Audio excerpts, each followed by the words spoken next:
Since childhood, he had always liked playing games. He spent a lot of time in the hospital, which gave him plenty of free time to dedicate to gaming. As the years went by, games became an essential part of his life. However, people often say that when you do something for too long, it can lose its charm, and that's exactly what happened. At some point, gaming no longer felt as fun as it once had. It didn't matter what genre, RPG, FPS, AOS, everything started to feel the same. Year after year, new releases were disappointing. The stories and worlds felt stereotypical and shallow. Gameplay systems seemed empty and lacking in challenge. It was during this phase that he discovered a different title, Dungeon and Stone, a game with simple 2D graphics, pixel art style, something hard to find back then. Even though it was only in English, it was free. That was enough for him to give it a chance. There weren't many classes available, but he chose Barbarian without thinking much of it. After all, he didn't expect to play for long. It had also been a while since he had tried a vertical scrolling game, and to his surprise, the illustrations were actually pretty well done. Without realizing it, he spent the entire day playing. He became obsessed with Dungeon and Stone. The game was truly fun. It had unique characters, or completely useless ones, but at least the allied NPCs mattered, and when the player died, they had to start all over again. At first, that just felt like a challenge, but later, after dying so many times, he would scream in frustration, which often made the nurses scold him. Still, he stayed focused. Determined to clear the game, he pushed forward. It was almost as if the title had been a failure in the market. There were no tutorials, not in Korean nor in English, but he kept at it. It didn't matter how much time it would take. He kept playing, first in the hospital, then later when he got a job as a civil servant. Eventually, he went back to university, graduated, went through job interviews, and joined a company. And through all of this, on the way to and from work, he continued playing Dungeon and Stone. He died thousands of times in the game, and yet he never gave up. Years went by, until finally he reached the final boss room. At that moment, he proudly declared that no one had ever gotten this far. It had taken 9 years of effort, 9 years of dedication just to reach that point. Before entering the boss room, the game displayed a warning. Perhaps he would never be able to return. The warning seemed serious, but he pressed on. He assumed that since this was the last boss, the challenge would be the hardest of all. When he stepped inside, he wondered how many attack patterns the enemy would have. But to his surprise, the system showed an unexpected message. He had reached the abyss, and the tutorial was complete. Confused, he wondered how this could be the tutorial. And the strangest part, the message was in Korean. Until then, he had believed the game only existed in English. Then another message appeared. The system announced that user verification had been completed. Immediately after, a bright light engulfed him and an intense pain shot through his entire body. He lost consciousness. When he woke up, he was in a completely different place. Around him were lit torches and several muscular warriors. A bearded man was giving a speech, telling everyone to take up their weapons. Still disoriented, he couldn't understand what was happening. He tried to stay calm and think. If this was the start of an extremely difficult game, the best decision would be to observe and gather information. He looked at himself and realized his body was different. He had rough hands, well-defined muscles, and several tattoos. Shocked, he wondered if he was really inside the game. The scene continued. One warrior was called, stepped forward, and chose a double-bladed axe as his weapon. Other warriors were also summoned and picked theirs. The scene felt familiar. Young barbarians choosing their weapons, being officially recognized, and receiving blessings in the name of Rafdonia. At that moment, he was certain. He was inside Dungeon and Stone. Everything had started exactly like this when he had chosen the barbarian class years before. Still unsure of how this was possible, he noticed he wasn't alone. The man beside him was also in shock. He too seemed to have gone through the same thing. He had also been transported into the game and couldn't hide his despair. Suddenly, the bearded man interrupted the ceremony and asked who had spoken. He wanted to know who had opened their mouth. He pointed directly at the man standing beside him, who, terrified, was still trying to grasp the situation. When the bearded man asked again, he denied it. He knew it was dangerous to get involved. He preferred to stay composed. The bearded man decided that the other one was guilty. Without hesitation, he slit the man's throat on the spot. Blood poured out and silence fell over the place. He watched the scene without showing any reaction. He understood in that instant that any display of emotion could cost him his life. And in this new world, staying calm would be the first step to survival. The long-bearded man announced that Kadua's son had been possessed by an evil spirit and ordered everyone to erase from memory what the spirit had said. Without further delay, the ceremony continued. At that moment, the barbarian fully understood what was going on. People like him, outsiders who entered the game, were seen as evil spirits. If anyone discovered his true origin, he would be killed immediately. Therefore, his only option was to go through the ritual without raising suspicion. However, there was a problem. The bearded man was calling the young warriors one by one.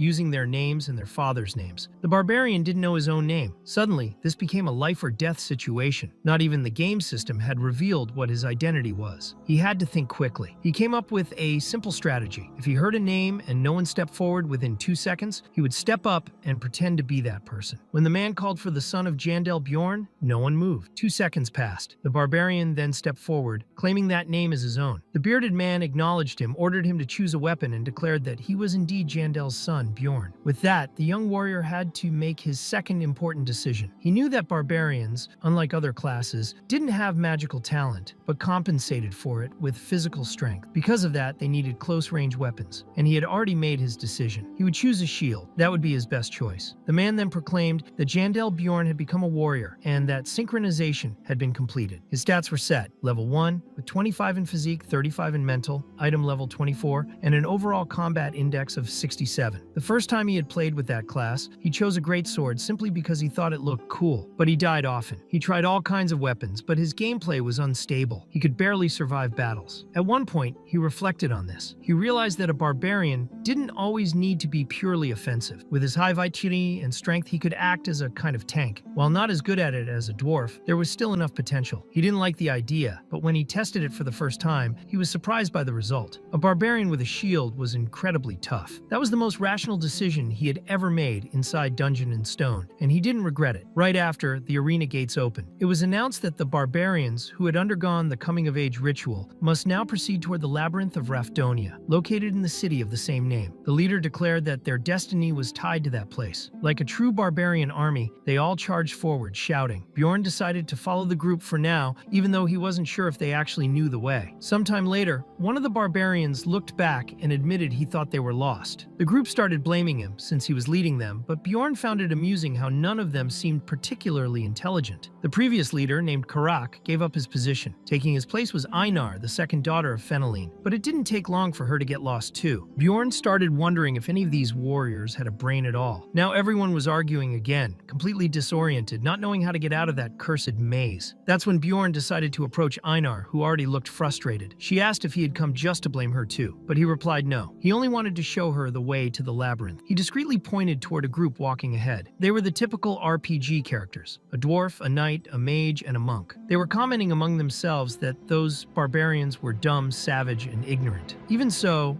Einar liked the suggestion and announced to everyone that she had found the path to the labyrinth. Bjorn inwardly still thought they were all completely clueless. Later, everyone gathered before the huge portal that led into the labyrinth. It was the entry point to the main challenge. Bjorn wondered if it was really worth stepping in. He thought that, at that moment, he could just abandon the group and no one would notice. After all, he had spent his whole life in hospitals. He didn't know how to fight or dodge. How could he possibly face monsters inside a labyrinth? Then another concern crossed his mind. Was there another way to pay Rafdonia's taxes without having to risk his life inside that labyrinth? This was one of the cruelest and most merciless systems in Dungeon and Stone. It was called the levy. Every citizen, starting at 20 years of age, was obligated to pay, and those who couldn't were executed without mercy. The most common ways to earn money were dangerous. One had to enter the labyrinth to hunt monsters or try to find some kind of work in the villages. The problem was, he was a barbarian, and barbarians were not welcome among the villagers. No one hired savages like them. That meant the only viable option was to face monsters and sell the spoils in order to survive. The labyrinth, however, only opened once a month. If he didn't enter now, he would have to survive 30 days without any source of income. And considering his race, it was unlikely he could get any kind of job. Even if he managed to endure that time in the village, his condition would be miserable. Despite understanding all of this, he was still too afraid to approach the portal. His body wouldn't move. Then Einar appeared at his side, pointing out that everyone else had already gone in. Only the two of them were left. They needed to hurry. There were just 5 minutes before the portal would close. Bjorn replied that she could go ahead, and he would follow shortly after. They walked together. Einar sincerely thanked him for the help he had given earlier. Curious, she asked how he had become so wise. She had never met a barbarian so intelligent. Bjorn only thought that she would have to be born again to understand that. In the end, he suggested that she simply start thinking before acting. A simple but effective piece of advice. Einar thanked him again and promised she would repay him if she managed to return alive from the labyrinth. labyrinth. Bjorn reflected. In the game, barbarians were portrayed as beings who knew no fear. And here, in the reality of that world, it seemed to be the same. Still, he wondered if Einar was also afraid of dying. She answered naturally that yes, she was. She said it was normal. After all, they were still living beings. She was afraid, but she was born a warrior. If she stayed still, she would die all the same. Bjorn understood that barbarians had no choice. They either fought or died, kill or be killed. And he was a barbarian too. So he ran with all his strength toward the portal, determined to survive in that hellish place. When he crossed through, the system informed him that he had entered the Crystal Cave, level 1. He thought that when it came to Dungeon and Stone, he was an expert. With his robust body and the knowledge he had gathered from the game, maybe he could survive, but he quickly realized he couldn't see anything. He was completely lost. He didn't know where he was nor where the others were. According to the game mechanics, this level should have crystals on the walls, making torches unnecessary. This could only mean one thing. He had spawned in the dark region, located in the farthest corner of the labyrinth. The dark region was extremely rare and completely unlit. In theory, no one started there, but now everything was different. This wasn't a game anymore. It was like real life, so perhaps the starting point had been assigned randomly. He tried to open the system menu, equipment, status, inventory, but nothing worked. No window appeared. He was on his own. Unable to see, he moved slowly, trying to find some light. He advanced cautiously, but still stepped into a goblin trap. The pain was intense, almost unbearable, but he couldn't scream. On level 1, goblins were the only monsters that used traps. They would hide nearby, waiting for someone to fall into one so they could ambush. Maybe he was lucky that they hadn't found him yet, or maybe the goblin was far away. Either way, he knew he had to remain completely silent. If he screamed in pain, all the nearby goblins would gather to kill him and eat his flesh. The trap's paralytic poison was already taking effect. He carefully removed the trap from his foot and also took off his barbarian shoe. He noticed his right foot was already starting to go numb. Even without seeing anyone, he spoke in a low voice, telling the goblin that he knew it was hiding there and ordered it to come out. Maybe he was just hallucinating. Maybe there really wasn't a goblin there at all. But it didn't matter. He needed to survive. Yet in fact, the goblin was there. Not in front, but behind him. Bjorn heard the footsteps. He felt the creature approaching slowly. He asked into the void if the goblin was afraid. He knew the enemy was enjoying watching him wounded. The goblin was clever. It wanted to savor the slow death of its prey. Bjorn then devised a plan. He threw himself to the ground and pretended to have fainted from the poison. But before getting closer, the goblin decided to confirm whether he was truly unconscious. It tossed a stone at his head. At that moment, Bjorn thought clearly. That bastard was far too smart. Too smart even for a goblin. In fact, they seemed even more intelligent than the barbarians themselves. When Bjorn hit the ground and appeared unconscious, the goblin approached, convinced he was defenseless. But suddenly, Bjorn's body moved on instinct, as if in an uncontrollable frenzy. He tried to strike, missed the first punch for being too far, but then lunged forward and delivered a barrage of blows so powerful that he broke all of the goblin's bones, mercilessly crushing the green creature. In that moment, he realized just how different his barbarian body was from the sickly one he had in his past life. After defeating the monster, he gained one more experience point. The goblin's body vanished, and in its place appeared a rank 9 magic crystal. This type of crystal had little value and could only be traded for a piece of bread. Bjorn reflected on how much effort he had spent for something so small, but he knew this was a world where monsters truly existed and labyrinths appeared frequently. When monsters died, they left items behind. In the city, different races lived together in familiar settings. He understood this wasn't a game anymore, even though he knew the world of Dungeon and Stone so well. Now it was his new reality, and he had to survive. The system warned him that he was bleeding too much. That was why he had been crawling for so long, even though he was keeping up a decent pace. His only reward for all that effort was avoiding traps, which helped him narrowly escape one. Even so, the bleeding worsened. His skin grew paler, and his eyes sank deeper. He was growing weaker, but he was certain that if he kept going in that direction, he would eventually escape the darkness. During that journey, Bjorn remembered the other man who had also come from the real world. He wondered what had happened to him after his death. Did that man return to the beginning, or did he go back to the real world? At that instant, Bjorn understood why humans create religions. In moments of despair, they offer hope and distraction. With less than 5% of his health left, he finally reached a brighter part of the labyrinth. However, he was so exhausted that he began hallucinating. He saw himself mocking, saying he was just as stupid as the other barbarians, that he would end up as monster food like the rest. He realized he was going mad from blood loss, but he held firm. He would not give up. When his health dropped to 4%, he reached the light and came across a group of adventurers. At 2% health, his mental state increased by 1 point. The knight in the group remarked that he could tell Bjorn Bjorn was a novice barbarian, and Bjorn wondered why they weren't helping yet. Even without the strength to speak, he heard the knight asking how a barbarian had managed to get there before them. Then he asked the priestess if she could heal him, but she refused, so the knight asked one of his companions for a potion. That man replied that potions were only for emergencies. The knight insisted, said the man had plenty, and promised he would pay him back once they were out of the labyrinth. Warning that it would hurt a little, the knight poured the potion over Bjorn's wound, making his vitality rise rapidly. The pain, however, was immense, as if his body were melting. He then understood why using potions during battle was forbidden. The pain was simply unbearable. Even so, he managed to recover. The knight asked again how he had arrived there so quickly. He said that if Bjorn knew of a secret passage, he would be willing to pay for the information. Bjorn answered that he didn't know any passage. As soon as he entered the labyrinth, he had spawned in that area. The knight commented that he had read about this kind of phenomenon. Due to dimensional instability, there was a rare chance someone might end up directly in the outskirts of darkness. It was something that happened roughly once every 100 years. As he listened, Bjorn analyzed the group. They seemed to be intermediate or advanced level, since they had a priestess and a mage. And yet, he had just gone through something that this group had never even witnessed. The knight found the story interesting and thanked him, saying Bjorn didn't need to worry about the potion's cost. To Bjorn, time inside the labyrinth was as precious as gold. It was a true miracle that this group had stopped for him. Though glad to have survived, he also felt disgusted for being pitied. Later, one of the adventurers remarked that Bjorn had been very lucky. If he had stepped into a goblin trap, even if he escaped, he would have eventually died anyway. He said Bjorn was fortunate to have met their group. The archer added that he was even luckier to have run into Drouse, and not another companion who refused to give up even a single potion to a dying man. That man retorted, saying there were plenty of bastards like him around, and asked the priestess if she agreed. She remained silent. The archer then questioned whether he really thought everyone shared the same opinion. She told him he was two-faced and should learn from Drouse how to have more empathy for others. The knight felt flattered by the compliment. They had been following the trail of blood Bjorn had left the entire way. The archer remarked that, considering the barbarian's mindset up until then, she didn't think he had been as lucky as Patran claimed. But Drouse already knew most of the labyrinth's map, which allowed the group to move forward easily until they finally reached the end of the area. When they arrived, Drouse said it was good they had hurried. That was the passage to the second floor. However, the archer noticed something strange beside the portal: Bjorn's sandal and a trap he had likely stepped on. The mage, believing she was right, lit the area with magic. That's when they noticed the existence of another completely dark path. Drouse asked how long it would take to go all the way around through that route. The knight replied it would be about 15 kilometers. The mage was astonished and said the barbarian had crawled 15 kilometers in total darkness. He called it a monstrous feat. Patsran said the guy must have been practically insane and claimed he would never do the same. Even so, Bjorn showed the magic crystal he had picked up. Despite all his suffering, he hadn't forgotten to collect his trade item. Patsran was impressed and took back what he had said. He asked the name of that barbarian. He remarked that people like Bjorn, completely insane, don't die easily unless under truly exceptional circumstances. No matter the hardship or the pain, that kind of person never sees death as an escape. After going through that near-death experience, Bjorn began eliminating several goblins. They came in groups, but he cut them down one after another. At first he was tense, but as soon as his vision returned, the goblins stopped being a threat. The traps were scattered randomly across the ground, and the ambushes were predictable. That's why he kept winning, one after the other. His biggest problem now was hunger. He remembered the rations he had received from the deputy chief, but when he checked his bag, he realized that most of them had fallen out while he was crawling along the ground. The sack had ripped open on the way. Hungry, he found half a piece of hard bread covered in dust. Even so, he decided to eat just enough to survive. He was so starving that even that dry, stale piece seemed delicious. But soon he realized he was also thirsty. The new challenge was finding water. In the dungeon and stone system, hunger was only activated inside the labyrinths, which meant he had never needed to carry water before. But now, this was real life. Bjorn reflected that if the game was already difficult, reality was much worse. Since the deputy chief hadn't given him any water source, he deduced there must be some inside the labyrinth. After a while, he finally heard the sound of running water. He went there and found a person. Aside from the blonde's group, this was his first encounter with another adventurer since he entered. But there was no conversation. The man simply turned his back and left. It was as if there was an unwritten rule in that labyrinth: don't interact with other adventurers unless absolutely necessary. Later, Bjorn counted his magic stones. He had collected about 44 crystals. Considering that he had almost died at the start, he thought this was an impressive outcome. But another problem arose: sleep. There were only two ways to sleep inside the labyrinth. The first was to accept the risk and sleep on your own, leaving your life to chance. The second was to form alliances with other adventurers so they could take turns keeping watch. Bjorn tried to find allies. He approached the first group, but they were afraid of him. The second simply disliked him. The third was prejudiced against barbarians. All rejected him. He thought that everyone there there was useless, until a man appeared asking if he happened to be looking for allies. He said Bjorn seemed trustworthy, though he didn't look eager to talk. He mentioned that he wanted to spend the night in the labyrinth, and from the looks of it, so did the barbarian. Bjorn agreed. That was what the game called a knight companion. The man introduced himself as Hans. When Bjorn said his own name, Hans commented that ideally there should be 3 companions, but looking for another now would be a waste of time. He suggested they spend the night just the 2 of them. Bjorn found his tone strange, but accepted. Hans proposed they play rock, paper, scissors to decide who would sleep first. He won, so he got the first rest. Bjorn thought he had already expected to lose. He had no luck whatsoever. Meanwhile, Hans showed him his watch and explained how it worked. He said he could be woken when the hand reached a certain point. Bjorn found it odd that he was explaining how a watch worked, as if a barbarian couldn't understand. He was sure that was how most people thought of barbarians in Dungeon and Stone, but he planned to use that prejudice to his advantage. Meanwhile, Hans slept soundly, as if he weren't in a labyrinth full of monsters and dangers. Bjorn found the place boring. No goblins, no adventurers, but at the same time, it was convenient. Soon he noticed time had passed and woke Hans up. As soon as Hans woke, he suggested Bjorn also rest and promised to wake him in 2 hours. However, Bjorn thought it too risky to sleep beside someone he had just met. He preferred to pretend he was asleep. Sometime later, Hans was snoring deeply, as if exhausted after a long day. Bjorn, on the other hand, kept his eyes open, feigning slumber, hoping the other wouldn't notice. It was working like a kind of charm. While watching, Hans commented that he was a funny sort. Then Bjorn turned deliberately, pretending to be vulnerable, hoping that if Hans had bad intentions, he would reveal them at that moment. But time passed, and nothing happened. Hans kept his promise, and after 2 hours, didn't attack. It was the second watch, and Bjorn, who hadn't slept a single minute, was extremely tired. Even so, he stayed awake. He couldn't relax, but the exhaustion was too much, and he eventually fell asleep. He woke hours later with Hans saying that, fortunately, nothing had happened while he slept, and that he could rest assured. Bjorn was still drowsy and said that if Hans wanted, he could sleep a little more. That was his mistake. Hans refused, saying it was now his turn to keep watch and that Bjorn looked exhausted, so he should rest. Bjorn thanked him. He thought Hans seemed like a good person. He was the first to speak to him, even in a difficult situation, and didn't blame him for falling asleep. He also refused to be rewarded for it. In the world of Dungeon and Stone, Bjorn had never met anyone so decent. However, when he opened his eyes, he saw Hans raising a hammer, ready to smash his head. He managed to dodge in time. Hans, surprised, tried to come up with some excuse, but Bjorn wondered how stupid he thought barbarians were. Without hesitation, he punched the adventurer in the face, knocking him to the ground. Hans tried to say he could explain, but Bjorn quickly realized that,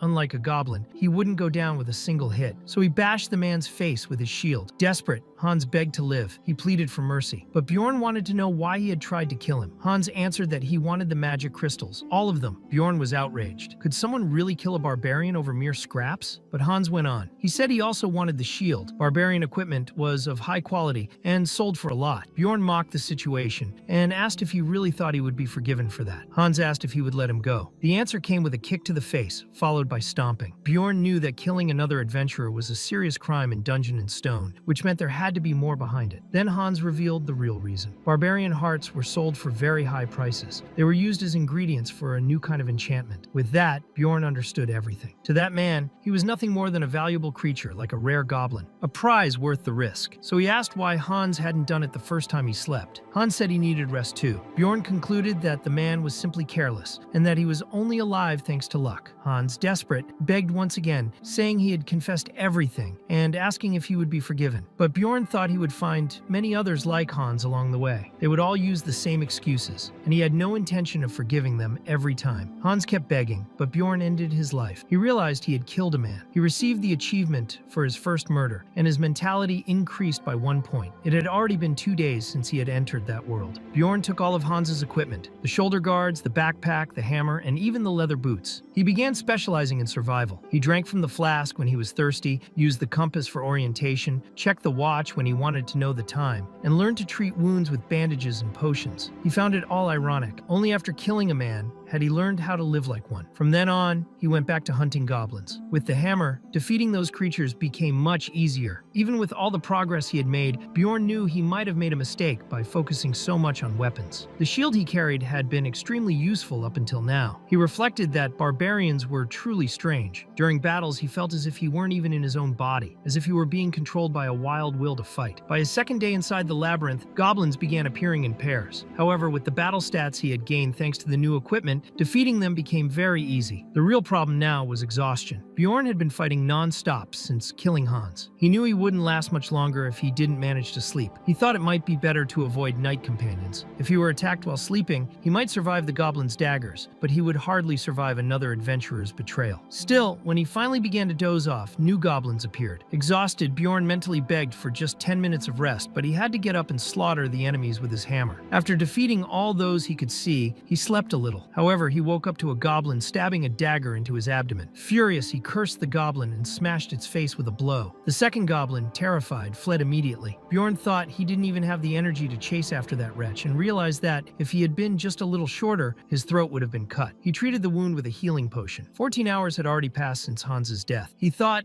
that by now, most adventurers would be looking for knight companions, but he couldn't trust anyone anymore, not after learning that barbarian hearts were sold at sky-high prices. The only exception would be another barbarian, maybe with a partner of the same race he could trust. He began searching for barbarians, but found only humans, many of them. And unlike the day before, now everyone wanted Bjorn in their groups. But he refused all invitations, saying he was only looking for a barbarian. One of the humans explained that it would be very difficult. Barbarians only awaken 2 to 3 months after the coming-of-age ceremony, so there were probably fewer than 100 of them on the first floor. Bjorn thought that, given their size, it was perhaps shameful for them to still be stuck on that level. He began to consider giving up on finding a barbarian. He decided to be more realistic. It didn't matter the race. He just needed a reliable knight companion. He thought it might be better to choose someone who wasn't human. Elves always kept their promises. Dwarves had the combative spirit of barbarians. They would make excellent partners. The most important thing was that they not be human, since most of the other species had stronger codes of conduct. They didn't harm other adventurers over small sums like humans did. During his search, Bjorn came across an elven archer completely isolated along the path. The system notified him that it was a wounded elf. When she saw him approaching, she immediately became defensive. She was afraid, and Bjorn understood why. After all, he was a barbarian approaching a wounded elf. Her injury was on her stomach, but he suspected it hadn't been caused by goblins. Bjorn thought she had probably been wounded by a human. Before he could say anything, the elf knelt down and begged him to let her live. She pleaded again and again, saying she had a younger brother waiting for her at home. Bjorn was surprised. He had thought all elves were cold and calculating, like in the games. He hadn't expected to find someone so desperate. He thought about smiling to end the misunderstanding, but his smile was so frightening it only made things worse. He tried to explain that he had no intention of harming her, but she didn't believe him. She said he was a barbarian and didn't need to do this. She begged once more for her life. Bjorn wondered what kind of reputation barbarians had in that world. He was puzzled that she was still there, despairing. Instead of treating her badly, he decided to help. He tossed her a bandage and a medicinal herb so she could treat the wound. The elf didn't understand why he was doing that. She asked why he was helping her. Bjorn answered sincerely that, although no one needed a reason to help, he did have an objective. He wanted to invite her to be his knight companion. The situation wasn't the best for Erwin, but it wasn't the worst either. She was wounded and visibly exhausted, perhaps even more than Bjorn himself. When she finished treating herself, he realized she was quite skilled. Now that she seemed more at ease, he decided to introduce himself. She did the same, revealing her name was Erwin. Curious, Bjorn wanted to know why she had been so afraid of him. She explained that she was an elf, and elves and barbarians were usually hostile toward each other. Bjorn found this information relevant, though he had never heard of it before. In the game world he knew, those races got along well. Erwin mentioned that the war between barbarians and elves had ended 10 years earlier, so she held no grudge. She also didn't want to fight him. Bjorn wondered how much time had passed since the events of the original game, but he didn't have time to reflect on that now. He needed an ally, so he decided to say he held no grudges either. He asked Erwin if she wanted to become his knight companion. He was exhausted, and he was sure she was too. Erwin knew that barbarians were beings of honor, and promises made by them carried great weight. So she asked if he would swear by his warrior's honor that he would not harm her. In return, she would swear by the name of her tribe. Without much thought, Bjorn agreed. He swore by his honor, while Erwin promised by her tribe's name. He also asked her not to call him Sir, since he was only 20 years old. With that settled, Bjorn prepared to sleep. He thought Erwin would feel safer if he slept first. She answered not exactly, but didn't object. He handed her his pocket watch and lay down, falling asleep almost instantly. 2 hours later, he woke to Erwin moving. He didn't even know how long he had slept, since he had just blacked out. Seeing her condition, he lent her his sleeping bag so she could rest too. Erwin was deeply grateful and lay down, falling asleep the moment her head touched the ground. To Bjorn, that made it clear she was exhausted as well. Her day had probably been even harder than his. It was already the third day inside the labyrinth, and Bjorn began to wonder what was happening in the real world. Had he been declared missing? Who might be worried about his disappearance? else. He decided to stop thinking about it for now. After several shifts of watch, it was time to move on. About 10 minutes before waking Erwin, Bjorn wondered if he should ask her to take the next watch again. Since she was an elf, she would probably be reliable in battle. However, if they became allies, they would have to split the loot. Even though he could take down 3 or 4 goblins at once, he reflected on the dilemma: secure sleep or collect more magic crystals. At that moment, a group of humans passed by. A thin man asked if that wasn't the elf, and the blonde at his side replied yes, pointing out her bow. They asked what the relationship between Bjorn and Erwin was, and he said they were knight companions. The blonde found it fascinating that a barbarian and an elf were together and asked how much time was left. Bjorn curtly replied that he had no obligation to answer. The blonde accepted the answer and left with the group, but Bjorn had a bad feeling. It was clear the humans were after Erwin. He decided to wake her, but she asked for 5 more minutes of sleep. That surprised him. How could someone being hunted sleep so peacefully? Then he realized she was only pretending to sleep and doing it rather obviously. Bjorn pulled her up, wanting to know why. Erwin confessed she was afraid he would abandon her if she got up. Bjorn reflected on that. They weren't officially allies. They just shared a place to sleep. It was a temporary arrangement, without lasting commitments. Even so, he wanted to understand what had happened between her and the 2 humans. Erwin said she didn't know who they were, but she recognized the symbol on their clothes. It was the same as the clan that had tried to hurt her. They belonged to the Crystal Union, and that worried Bjorn. An entire group after her meant trouble. He thought it best to cut ties and move on alone, but deep down he felt pity for her. He decided they could talk along the way. Erwin asked if he would help her. Bjorn replied that he would listen to her story before making a decision. Since time was short, she explained as they walked. Erwin said she had met those men on the first day inside the labyrinth. At first, they were knight companions, but one of them tried to do terrible things to her. Later, she found out he was the manager of a clan that did business on the first floor. She managed to escape but was injured during the chase. Since then, they had been after her. She explained that they probably used communication stones, mystical devices that allowed synchronized conversations within a radius of up to 300 meters. Bjorn thought that sounded like radio communicators. He realized that, with so many enemies and resources, Erwin was in real danger if she stayed alone. He asked himself if she had done something serious to be so relentlessly hunted. Bjorn asked if they were trying to silence her so she wouldn't reveal anything. She answered that it wasn't just that. While fleeing, she had thrown her knife and ended up hitting one of her pursuers in an extremely delicate spot. Bjorn didn't understand right away and wanted to confirm if she meant that spot. Erwin said yes. She had even heard the other Irlda shouting that he never fully recovered from the wound. Bjorn thought that was more than enough reason for them to be after her. Erwin apologized, but soon after she noticed they were being followed. The enemy presence was about 150 meters away, a considerable distance for him not to sense, but perhaps normal for someone with elven senses. Bjorn told her to quicken the pace. Erwin's wound reopened, but she didn't complain once. She was tough. Even so, she warned that despite their faster pace, the distance remained the same. The pursuer was keeping up. That confirmed Bjorn's suspicion. The enemy was relaying their location to the rest of the group. The tracker had to be eliminated. If he were in their place, he would do the same. But killing someone from that group would mean crossing a line from which they couldn't return. He would have to be careful. He wondered why he was taking this risk. What was the benefit of all this? To decide better, he asked what Erwin was good at. She, a little embarrassed, said she knew how to wash clothes and clean houses. He corrected the focus of the conversation, making it clear he meant combat skills. Erwin replied that she was good with the bow and mastered spiritual fire magic.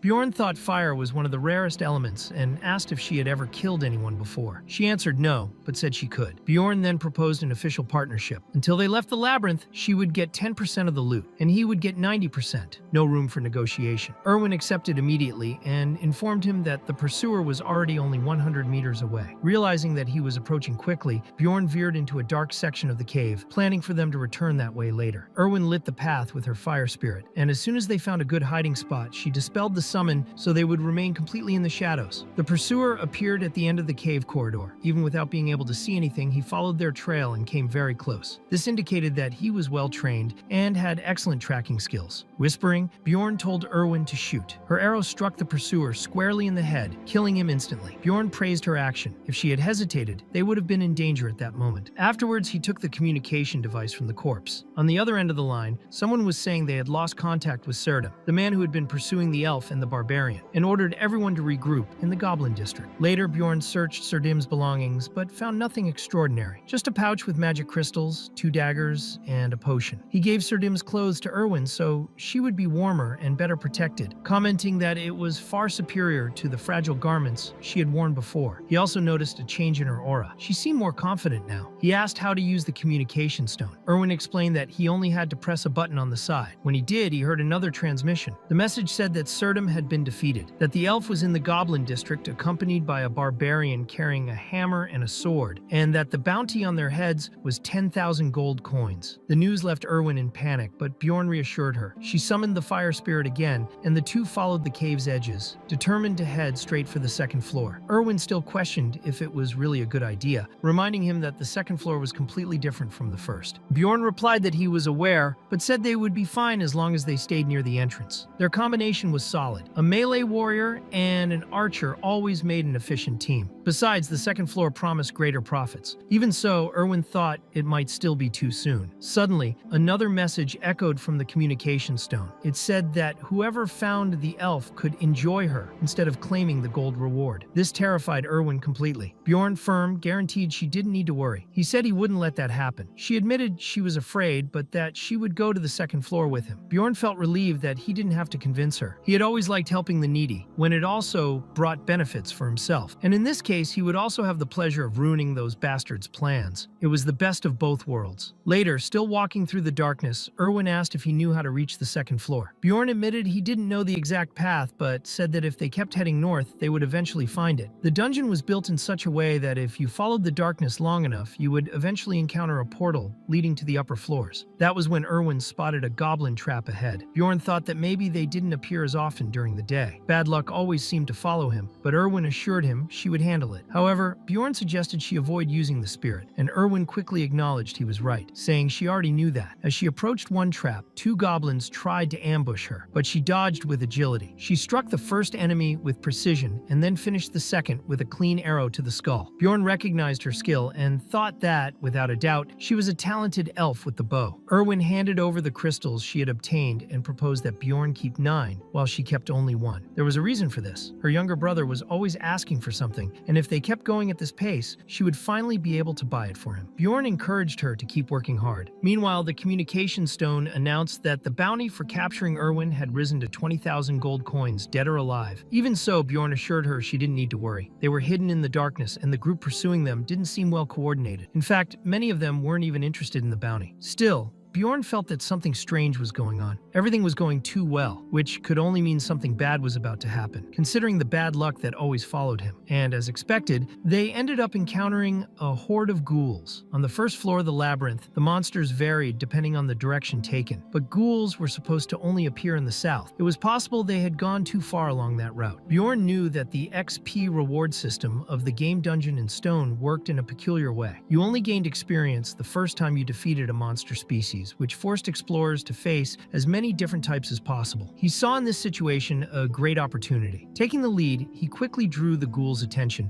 and they charged with full force. They were stronger and faster than goblins, but still ranked at level 9. With his warhammer, Bjorn crushed their heads with ease, and Erwin finished the last one with a precise arrow through the skull. After that, they kept heading north. On the third day, Erwin found a blood trail. Bjorn recognized it immediately. It was the trail he himself had left. The place where they were was exactly the point where he had first stepped when entering the labyrinth.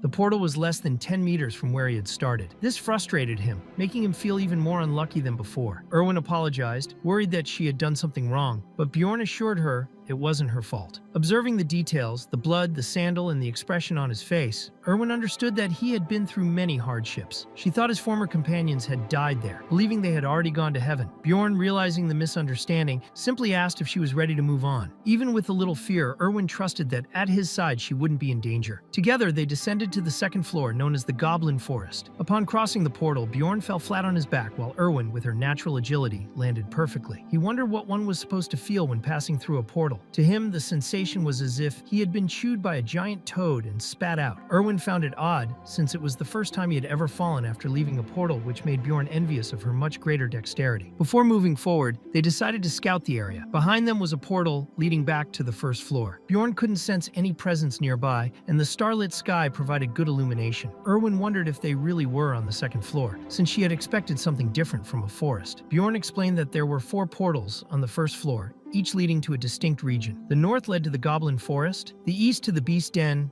the west to the land of the dead, and the south to the dark Rocky Mountain. Regardless of the choice, all paths eventually led to the third floor. Irwin remarked that, once the time was up, everyone would automatically be sent back to the city. The first floor allowed a stay of up to 168 hours, while the second had a limit of 240 hours. When that time ran out, the labyrinth expelled all explorers. Bjorn reflected that the Crystal Union probably wouldn't explore the area alongside them, since its members could barely work as a team. They would remain on the second floor until the final hours, return to the first floor, and then be sent back to the city. Even so, they couldn't afford to waste time. They began to explore the forest. For Irwin, it felt nostalgic. Although she knew they were surrounded by monsters, the place reminded her of the fairy sanctuary. Soon, she identified a trap on the path. Bjorn hadn't noticed anything until she revealed it by tossing a stone. He was impressed, wondering if it was some sort of elven detection, but preferred not to praise her directly. He only commented that she was good at throwing pebbles and that, as an explorer, finding traps was only natural. He also told her she shouldn't get too excited over it, since she was already a complete professional. Irwin accepted the remark, but Bjorn thought she was easy to manipulate. However, Irwin grew uneasy. She said something felt wrong. Even though traps were present, she couldn't sense any goblins nearby. Bjorn concluded that, unlike the first floor, traps here didn't necessarily mean goblins were around. It was simply a feature of the map. Besides the traps, the goblin forest had another peculiarity. Goblins appeared in groups of 12, and sometimes a few mutated into warriors or archers. Even so, since their plan was to stay near the portal, it shouldn't be a major problem. Bjorn suggested they clear all the traps in the area to safely expand their territory and explore gradually. At that moment, Irwin sensed a group of goblins approaching. She didn't yet know the exact number, but was sure there were more than 10, about 50 meters away. The enemy group hadn't noticed them yet,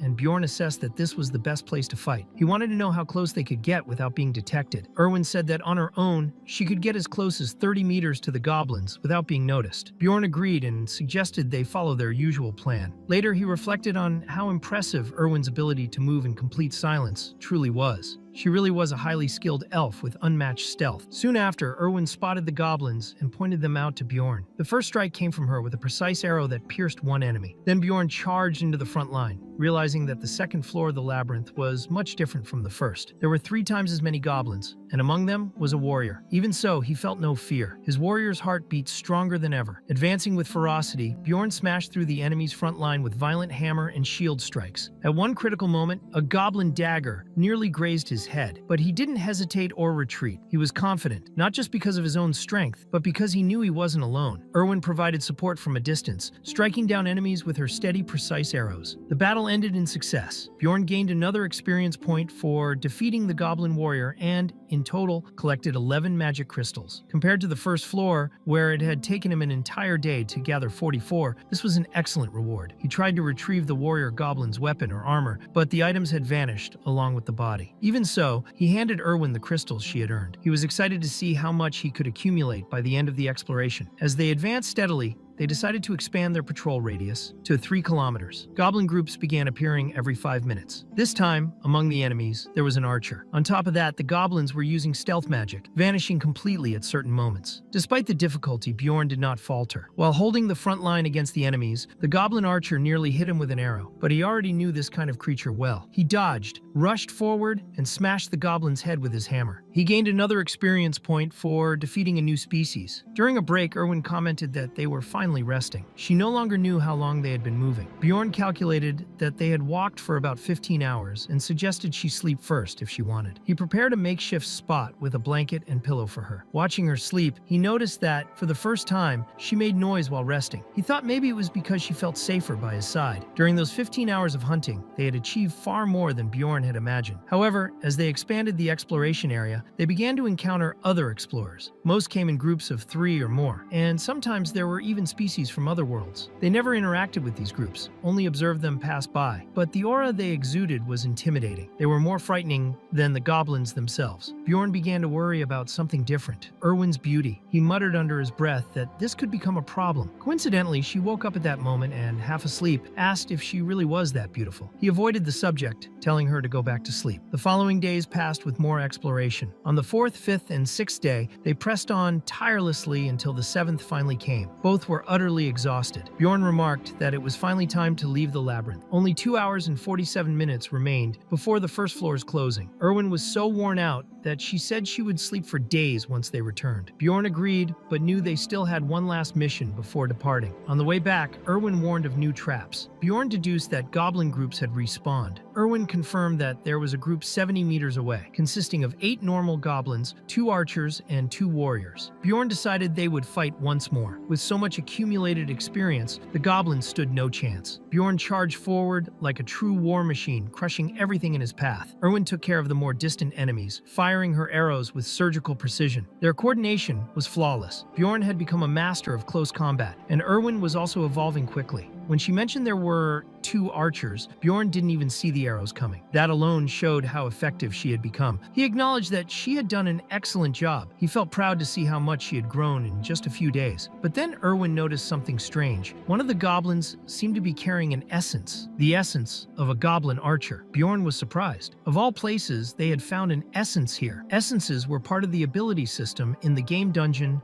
and stone. Each offered 1 passive and 1 active skill, with attributes that varied depending on the species defeated. Only 1 essence could be absorbed per level, but obtaining the right one was considered the key to success. Essences were more valuable than any treasure to an explorer. However, there was a limit to how many a person could absorb. Each essence carried unique abilities, which varied widely depending on the creature it came from. The drop rate of an essence was extremely low, almost non-existent, which was why Bjorn never expected to find one there. It felt like too much luck, something that gave him a bad feeling, especially considering the misfortune that always followed him. Erwin asked if consuming the essence would turn her into a goblin. Bjorn explained that it wouldn't. The essence only granted part of the monster's abilities. He recalled the enemy who had pursued them on the first floor and assumed that man had probably absorbed a wolf's essence, since he was able to track them purely by scent. When Bjorn asked if Erwin wanted the essence, she replied that she'd only take it if he didn't want it, but he could tell she was saying it with feigned indifference. She truly wanted it. Still, he wasn't going to keep that essence. He already knew which one he wanted in the future, and it would cost a fortune. It was better to save and choose carefully. The Goblin Archer's essence wasn't useful for his fighting style, so he told Erwin she could have it. That was when a group of adventurers appeared, clearly intending to steal the essence. Erwin tried to justify that they were just hunting, but Bjorn said there was no need to talk to that kind of people. Without hesitation, he shoved Erwin toward the essence, forcing her to absorb it immediately. The adventurers protested, claiming the essence was theirs. Erwin thanked Bjorn for making her consume it before it was too late. Bjorn knew this type of situation was bound to happen sooner or later. The adventurers had likely rushed there as soon as they sensed the essence's presence, but now they couldn't do anything. It had already been consumed. Bjorn braced himself for battle. If they wanted to fight, he was ready. Later, the two were already running back toward the portal since the time left in the labyrinth was nearly up. Erwin asked if he really thought they had shaken off those men. They had threatened to make the pair pay for what happened before leaving. Bjorn reflected that even if they weren't being followed directly, they would probably cross paths again. The group was made up of 4 people, the ideal number for a second-floor expedition. They had been lurking near the entrance, which meant they knew the portal's location. Surely they planned to do the same as Bjorn and Erwin, wait until the last moment, and then return to the first floor. At that instant, Erwin detected a group of goblins approaching, 50 meters away. They weren't ahead of them, but behind. Bjorn thought that was odd. They hadn't been detected by goblins in days. It couldn't be a coincidence. Suddenly, an arrow nearly struck Erwin, but Bjorn pulled her aside at the last second. He immediately realized that arrow wasn't from a goblin. It was from an adventurer. Then he understood. The enemy group had lured the goblins toward them on purpose. They were positioned on the opposite side, waiting for the monsters to weaken them. The plan was clear. Exhaust them by using goblins as a distraction. Bjorn knew they had to fight. He told Erwin to use the power of the essence she had absorbed. Every essence came with special abilities, and the goblin archers granted boosted attributes. 1 passive skill and 1 active skill. The passive was Poison Arrow. The active allowed her to use Thief's Steps, a type of advanced stealth. Erwin confessed she didn't know how to activate the abilities, but Bjorn noticed she was already using them without realizing it. She had automatically gone into stealth mode, simply from her desire to hide. That confirmed that, at least in this case, wishing for the ability to work was enough to trigger it. Bjorn handed her his backpack. He said he would take care of the goblins alone while she used stealth to sneak toward the enemy group. Erwin warned that it was dangerous for him to go alone, but Bjorn knew they had no choice. Time was running out. He told her to stay hidden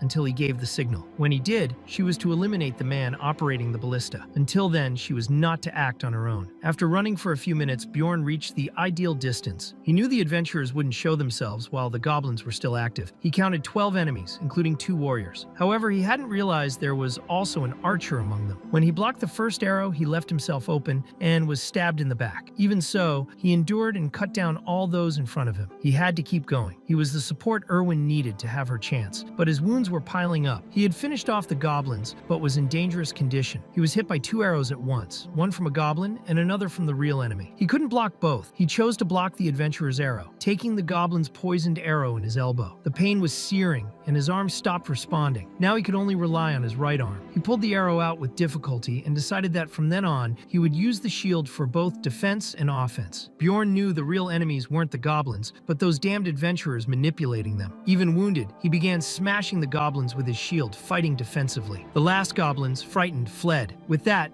the enemy group finally revealed themselves. One of them, surprised, asked if he had really defeated all the goblins alone. It was impressive. Bjorn, however, answered firmly. He had known it was them from the beginning, but the ballista operator still hadn't appeared. He was hidden somewhere, waiting to strike. The enemy group finally surrounded Bjorn, and their leader demanded to know where the elf was. But the barbarian didn't answer with words. He simply challenged them to come at him with everything. The leader mocked his audacity, saying he truly was a barbarian full of energy, even after facing so many goblins. Since he was clearly injured, the man proposed that if Bjorn handed over the elf, they would let him leave alive. Bjorn, however, knew it would be foolish to believe such a lie. The leader ordered everyone to stay on guard as if they were hunting a giant monster. With that, the enemies advanced together. Bjorn's left arm still wasn't responding properly, and he could only hope that Erwin had found the ballista shooter. Then he gave the agreed signal, an obscene gesture with his middle finger. The leader asked what he was doing, but Bjorn only wanted to know if Erwin would recognize the signal. Since he was too far to hear anything, he had no choice but to trust her. Even with the shield in his hands, which was meant to be a defensive weapon, he was the one who charged forward. A swordsman wielding a katana tried to break his guard, but Bjorn held his ground. He needed to keep everyone distracted until Erwin could find an opening. Soon after, an arrow sliced through the air toward the enemies. He didn't know whether it came from Erwin or one of the foes, but he was certain once the enemy's shield bearer had to protect his leader. The shield bearer shouted that he would hold the defense against the arrows while the others focused on taking down the barbarian. He claimed it was easy to block them all. That made Bjorn think how irritating the man was, since he was easily deflecting Erwin's shots. Meanwhile,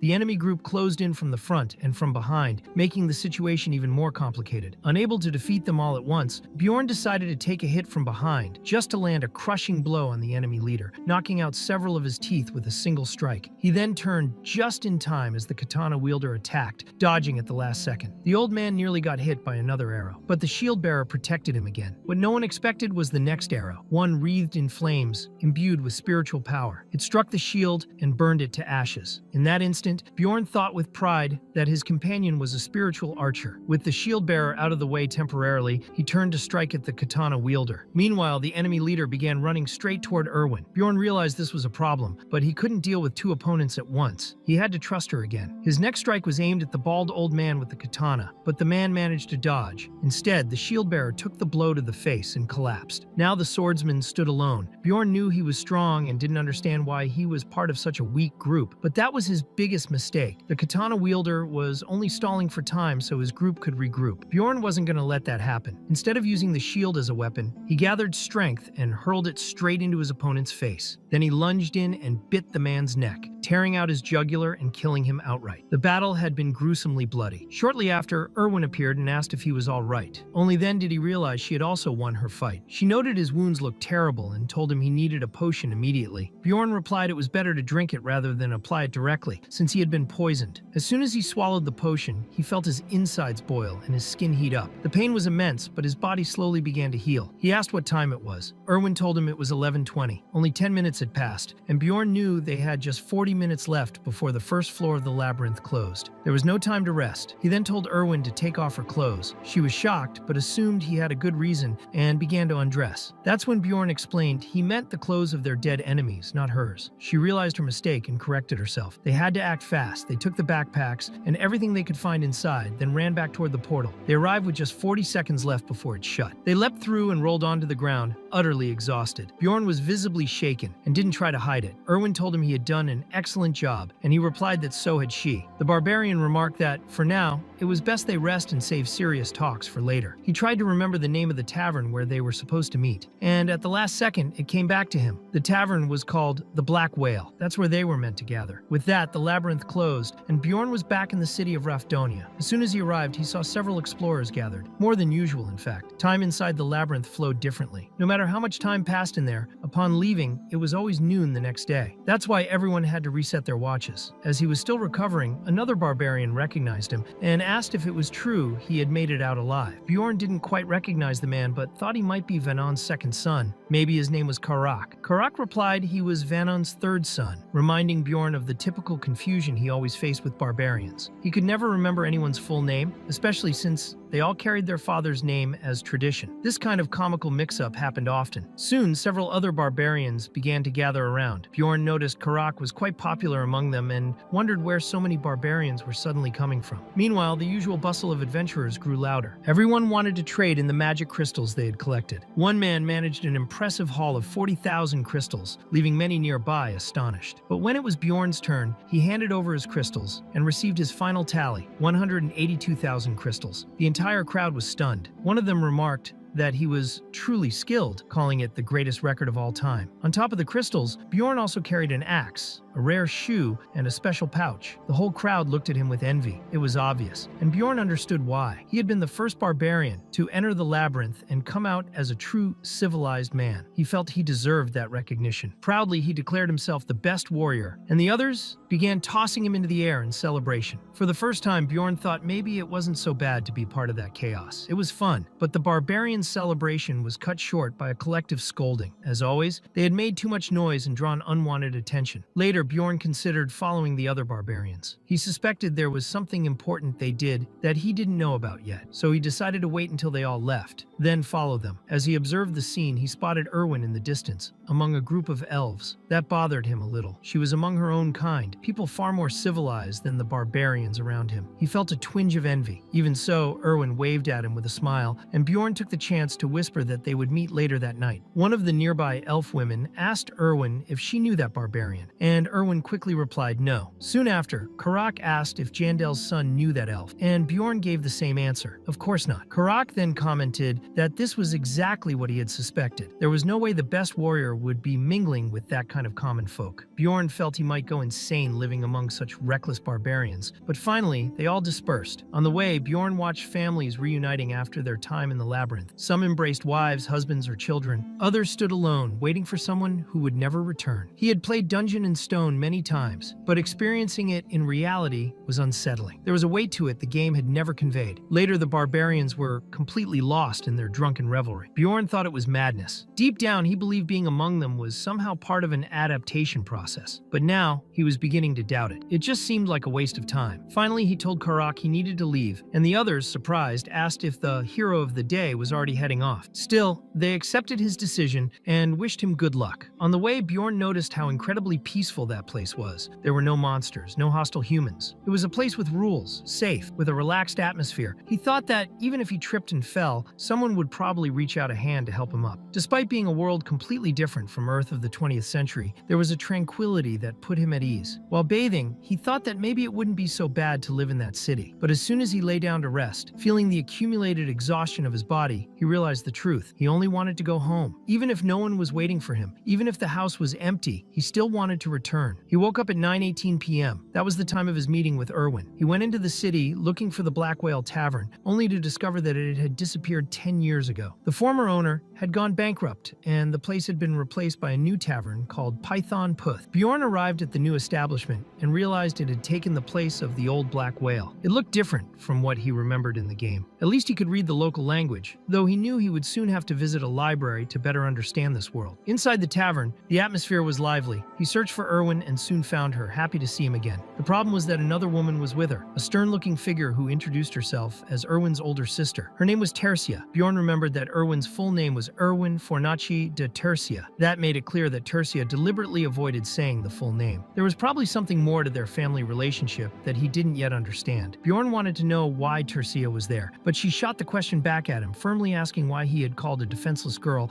out so late at night to a place like that. She said it was absurd to invite her sister to such an inappropriate tavern and still have the nerve to ask what she was doing there. She called him a shameless barbarian and complained about being made to wait all night. Confused, Bjorn asked what she meant by all night. Tercia asked if he was playing dumb. He then questioned how much time had passed since they had left the labyrinth, and Erwin replied that it had been about 30 hours. That was when Bjorn realized he hadn't just slept 4 hours as he thought. He had slept for over a full day, which explained the lightness he felt upon waking. Feeling guilty, Bjorn apologized to Erwin. Both sisters were surprised. Neither had ever seen a barbarian apologize before. Tercia, still suspicious, commented that she never expected punctuality from a barbarian, but demanded to know why he had called Erwin there. Bjorn answered that he didn't owe her an explanation, and if she was curious, she should ask her sister directly. Tercia then said she already knew he was just another common barbarian and called him a savage. Bjorn replied that she should drop that attitude unless she intended to take care of Erwin for the rest of her life. Before the mood could worsen, however, Tercia handed him a pouch containing 350,000 crystals, the value of the essences Erwin had obtained. Bjorn became thoughtful. He had seen this kind of situation in dramas before, scenes where the older sister paid off someone to never see the younger sibling again. Tercia asked why he didn't just take the money. It was clear there was another reason behind it, but Bjorn wanted to confirm whether Erwin agreed to all this. The agreement was clear. The elf was entitled to part of the profit in exchange for helping him until he reached his desired goal. When Erwin asked if that amount was already enough, Bjorn confirmed it was, and that they would also split it in half. She seemed excited for a moment, but then apologized. She wouldn't be participating anymore. Bjorn was disappointed. Together, they had been an unbeatable duo. Tercia explained that Erwin would now enter the labyrinth alone. It was a tradition among elves. Since it had been her first time, the family allowed her to be accompanied, but from now on, she would have to go on her own. That made Bjorn realize Erwin already had someone to escort her there in the future. Tercia confirmed this and urged him to take the pouch. But Bjorn noticed something odd. Those 350,000 crystals seemed to be only half of the total value. He wanted to know if Tercia was assuming it was a 50-50 split. She replied yes, that was what they had earned together. But Bjorn corrected her. The deal had been a 90-10 division, which meant 280,000 crystals were still missing. With a cynical smile, Tercia admitted she had forgotten and handed over the rest without resistance. Bjorn thought that wretch had tried to cheat him. Rage boiled inside him. This was exactly why barbarians hated elves. Taking a deep breath, he asked if she was finished, because he still needed to speak with Erwin. Erwin then lightly touched her sister's arm and thanked her for coming. She admitted she was happy about the concern, but said Tercia could leave now. She wanted to say goodbye to Bjorn. Tercia agreed and commented that Erwin was no longer a child, but before leaving, she made a strange request. She wanted Bjorn to swear he would not sleep with Erwin. Erwin was confused by the insinuation and asked what she was talking about. Bjorn, slightly embarrassed, thought maybe that was the only thing Tercia wanted to prevent. All other possibilities seemed allowed. Still, he swore on his warrior's honor. Tercia accepted the oath and left. Before going, however, she sincerely thanked him for saving her sister in the labyrinth. Once alone with Bjorn, Erwin leaned against the table, visibly shaken, and commented that she had never spoken to her sister like that before. She asked if he thought Tercia was angry, but Bjorn told her not to worry about it. Erwin then thanked him for the proposal he had made earlier, but explained that she had already decided long ago to work with her family. When she apologized, Bjorn said it wasn't necessary. He wouldn't refuse if a high-ranking elf offered to carry him into a labyrinth after all. Erwin then handed him the additional crystals obtained from the group of adventurers who had tried to rob them earlier. She said she had already set aside his share and that the 2 backpacks were at her house. She suggested he check for himself, as there was quite a lot stored up. Bjorn realized she knew exactly what he wanted without him even needing to ask. Although he had given up on having her as his companion, he truly thought it was a shame. Then Erwin asked how she could repay him for the help she had received. Bjorn understood that was what Tercia had feared, that he might ask for something inappropriate. That was why she had made him swear before leaving. At that moment, Bjorn said he still didn't know what to ask for, so he asked if she was hungry. Erwin said no, so he decided to order something just for himself, but she had an idea. She suggested they drink instead. She revealed that she hadn't had a single drop of alcohol the previous night on purpose. She wanted to have her first return drinking with him. Bjorn remembered that tradition. It was typical in that world. The first return drinking carried great significance, especially for elves, who lived protected in sanctuaries until adulthood. It wasn't just a drink. It was a symbol of passage, of trust, and of belonging. During the return drinking, Erwin remarked that they had been through all kinds of things together in the labyrinth. For her, it was a blessing to share such a special moment by his side. Then Then, teasing, she said it surely wasn't Bjorn's first time at such an occasion. But he surprised her by saying that, yes, it really was his first time. He reminded her that he was also only 20 years old, and that this had been his first labyrinth incursion. Erwin was astonished and asked if he was serious. Bjorn confirmed, and that made the moment all the more meaningful. Later, the two were enjoying a feast. They ate heartily and laughed a lot, immersed in the tradition of the return drinking. As time passed, Erwin grew quite merry from the alcohol. In a playful tone, she commented that she was glad he was at least wearing a shirt that night. Bjorn, observing the atmosphere, decided to go straight to the point. He said he had thought of a way to be repaid, but it wouldn't be there since they could be interrupted by the city guards. Erwin, now more relaxed, suggested that maybe they could continue the conversation in his room. Later, the two were in the room. There, Bjorn began testing Erwin's flexibility, asking her to relax her shoulders a little more. He seemed to be assessing some kind of physical or motor attribute, but perhaps he was trying too hard since he nearly dislocated her shoulder. It wasn't clear what exactly he was trying to do, maybe a massage, maybe a test, but the fact was that barbarians didn't really have a sense of physical limits. Erwin, laughing, remarked that she had never been so flexible before. Bjorn suggested taking a break, and she, still laughing, asked how her arm was even still in place. He thought that if just 4 more points of flexibility were enough for her to notice, then that information was already useful. Erwin, a little suspicious, asked if he had really brought her there, alone, just to test her skills. Bjorn confirmed. In the city, the use of any special ability in public was forbidden, and they could be arrested if they tried doing it outside. He explained that he wanted to understand, more precisely, how abilities worked in the real world compared to the game. She felt a bit disappointed. It all seemed mechanical. She realized that Dungeon and Stone was a much more complex game than it appeared. The attribute system was just the surface. It was divided into 3 major areas: physical, spirit, and special abilities. Each of them contained dozens, or even hundreds, of sub-attributes. These sub-attributes appeared when clicking on the small plus sign next to the main numbers. Bjorn explained that, for example, strength was a sub-attribute of the physical attribute. By increasing strength, one could carry more items in their inventory and also deal more physical damage. That was why 2 characters with the same physical level could fulfill completely different roles, one as a tank, the other as a damage dealer. This difference he had discovered in practice after years of playing. Despite having 9 years of experience, Bjorn admitted that there were still attributes he didn't fully understand. Obsession, for instance, was a spiritual sub-attribute he only noticed when Erwin consumed the goblin's essence. He still didn't know how it worked and wanted to understand it better. He asked if Erwin had noticed any changes since they left the labyrinth, something like recurring thoughts or difficulty controlling certain impulses. She replied that maybe cookies. Ever since leaving the labyrinth, she felt an uncontrollable craving for cookies and had even eaten an entire bag by herself. Bjorn reflected. Maybe that really was the influence of the obsession sub-attribute. He realized that in the game, he never would have noticed this kind of thing, since some updates probably added new effects and variables. It was like playing a new version of the game, but with rules not yet completely clear. Tired, Erwin asked to go to sleep. Later, already lying down, Bjorn remembered Tercia's warning. She had asked him not to sleep with Erwin, but at that moment, they were just resting. Nothing more than that. When they woke up, they began reviewing all the collected items together. Erwin commented that they had gathered a lot. No wonder everything felt so heavy that morning when they returned from the labyrinth. Bjorn decided to sell everything unnecessary for continuing their journey. Erwin asked if she could keep the leather outfit he had given her, and he agreed. Later, Bjorn managed to sell a sword for 350,000 stones, the armors for 180,000, and some tools for 250,000. Altogether, they raised 1,450,000 stones. Erwin was surprised at the amount and said it was a lot of money. Bjorn, on the other hand, reflected on how he had never imagined achieving all that in his very first visit to the labyrinth. For him, it was already an excellent start. Right after, Bjorn said it was time for each to follow their own path. That caught Erwin by surprise, but he suggested they go together to the main square, since he needed to head there as well. Even though she wanted to spend more time with him, Erwin accepted. When they arrived at the square, they witnessed a public execution. The people being killed there hadn't committed serious crimes like murder. The only reason for their execution was the failure to pay the city's mandatory taxes. Rafdonia was the last remaining city in a world on the brink of obliteration, the consequence of a terrible curse cast by a witch. In that game's universe, the labyrinth was the only source of resources. Anyone who failed to pay the high taxes was executed on the spot. Nobody showed empathy since they considered it one less mouth to feed. Some citizens even ran to steal the dead's food. There were even those who dipped pieces of bread in the victim's blood and ate it right there, without hesitation. According to a popular myth, those who tasted the blood of executed criminals would be blessed. Faced with this, Bjorn wanted to know the tax amount for the first year. Erwin explained that for non-humans, the fee was 700,000 stones. Bjorn mentally confirmed that nothing had changed since the last time he saw this system in the game. He then asked about the the second-year tax, and Irwin replied that it increased to 800,000, in addition to the appearance of exchange fees. Bjorn noticed that the tax system seemed even more oppressive. He understood that taxes continued to rise year after year until the adventurer became a veteran. That was why novices needed to make as much progress as possible in the very first year, when there were no additional charges yet. If he was careless and couldn't return to the world he came from, he might end up executed like the others, with his blood spilled in that same square. To avoid that fate, he knew he needed to accumulate as much money as possible. His goal was to reach the 6th floor of the labyrinth. There, he intended to gather resources. For him, that was the bare minimum needed to survive. Later, Bjorn went to the library. The place looked exactly as he remembered it from Dungeon and Stone. However, people watched him with strange looks. It wasn't common to see a man like him there. In addition, another warrior was present, Einar, who was sleeping and drooling on top of a book. When she woke up, she recognized Bjorn as Jendel's son. He was relieved to see her alive and well. Einar expressed her happiness at the reunion, but Bjorn asked her to keep her voice down since they were in a library. She apologized, explaining that she got excited to see another barbarian warrior in that place. Bjorn asked what had brought her there. Einar explained that she remembered the advice he had given her before they entered the labyrinth. She thought she needed to acquire knowledge through books in order to learn how to think better. Bjorn reflected that, compared to other barbarians, she really was wise. Einar said that she realized something important during her exploration in the labyrinth. Monsters weren't the only dangers that existed in there. Bjorn grew curious, since he knew most barbarians preferred to brag rather than admit difficulties, but she was honest. That's why she decided to study. However, she confessed that reading was very difficult. Her plan now was to return to the sacred lands and ask the elders to teach her how to read. Bjorn thought that was a good idea, but she needed to act quickly before forgetting that goal. He thought being a barbarian really wasn't easy at all. Finally, Einar mentioned that she still needed to pay back the debt she owed him. Irwin said that if Bjorn ever needed help, he only had to look for her at the Brave Rhinoceros Inn. She promised she would help in the best way possible. Bjorn thanked her and thought she shouldn't forget that promise, because he might need it in the future. The problem was that the library was enormous, and he had no idea where he would find the book he was looking for. As he walked through the corridors, he found the librarian asleep. He had to wake her up, though awkwardly. When he explained he was searching for history books, the librarian cast some kind of spell, but Bjorn didn't feel any difference. Sleepily, she explained that from that moment on, he would find the book he desired according to the wish of his heart. She also added that the library didn't do loans. He just had to return the books to the shelves, and then she fell back asleep instantly. Bjorn began exploring the library to understand how the spell worked. Then, a book shone right before his eyes. It was exactly what he was looking for. He understood that the spell identified a keyword inside the person's mind and made the association with the right book. It was an extremely convenient magic, and no wonder that woman was the only librarian in such a massive place. The first book was called The World Destroyer. It told how, thousands of years ago, a witch cast a plague upon the land, making all life disappear. Rafdonia was the only civilization that survived. To save the citizens from starvation caused by the scarcity of resources, the royal court sent people capable of opening portals to other worlds. Bjorn thought that wasn't so different from the game's prologue. The second book was Understanding the Fundamentals of Alchemy. It explained how mana stones dropped by monsters could be transformed into bread, water, or metal. Bjorn still didn't fully understand how the process worked, but he decided to memorize as much as he could. The third book was titled The War for the Sacred Items. It narrated the beginning of the feud between elves and barbarians. But the fourth book was the most important, The Evil Spirits of the Abyss. It spoke about entities from other dimensions that possess the bodies of innocent people. Bjorn found it interesting, because even without a theory about how the spirits entered that world, the book explained that the royal court had hunted those creatures. That gave him an idea on how to avoid looking suspicious, since technically he himself was an evil spirit in that world. The fifth book was about the death of the king. The kingdom's founder was Rabigion the Immortal, and records said he had died 150 years ago. The beginning of the game, in Bjorn's original timeline, took place one day after this death. That meant he was now 150 years in the future. Next, Bjorn found a book about dimensional instability, which might have been the same mentioned by that knight in the labyrinth. The text presented the hypothesis that if someone entered a portal right before it closed, they might end up being thrown into another dimension. That was exactly what had happened to him, which made him blame himself for being there. But he decided to stop thinking about it so as not to feel worse. Before he realized it,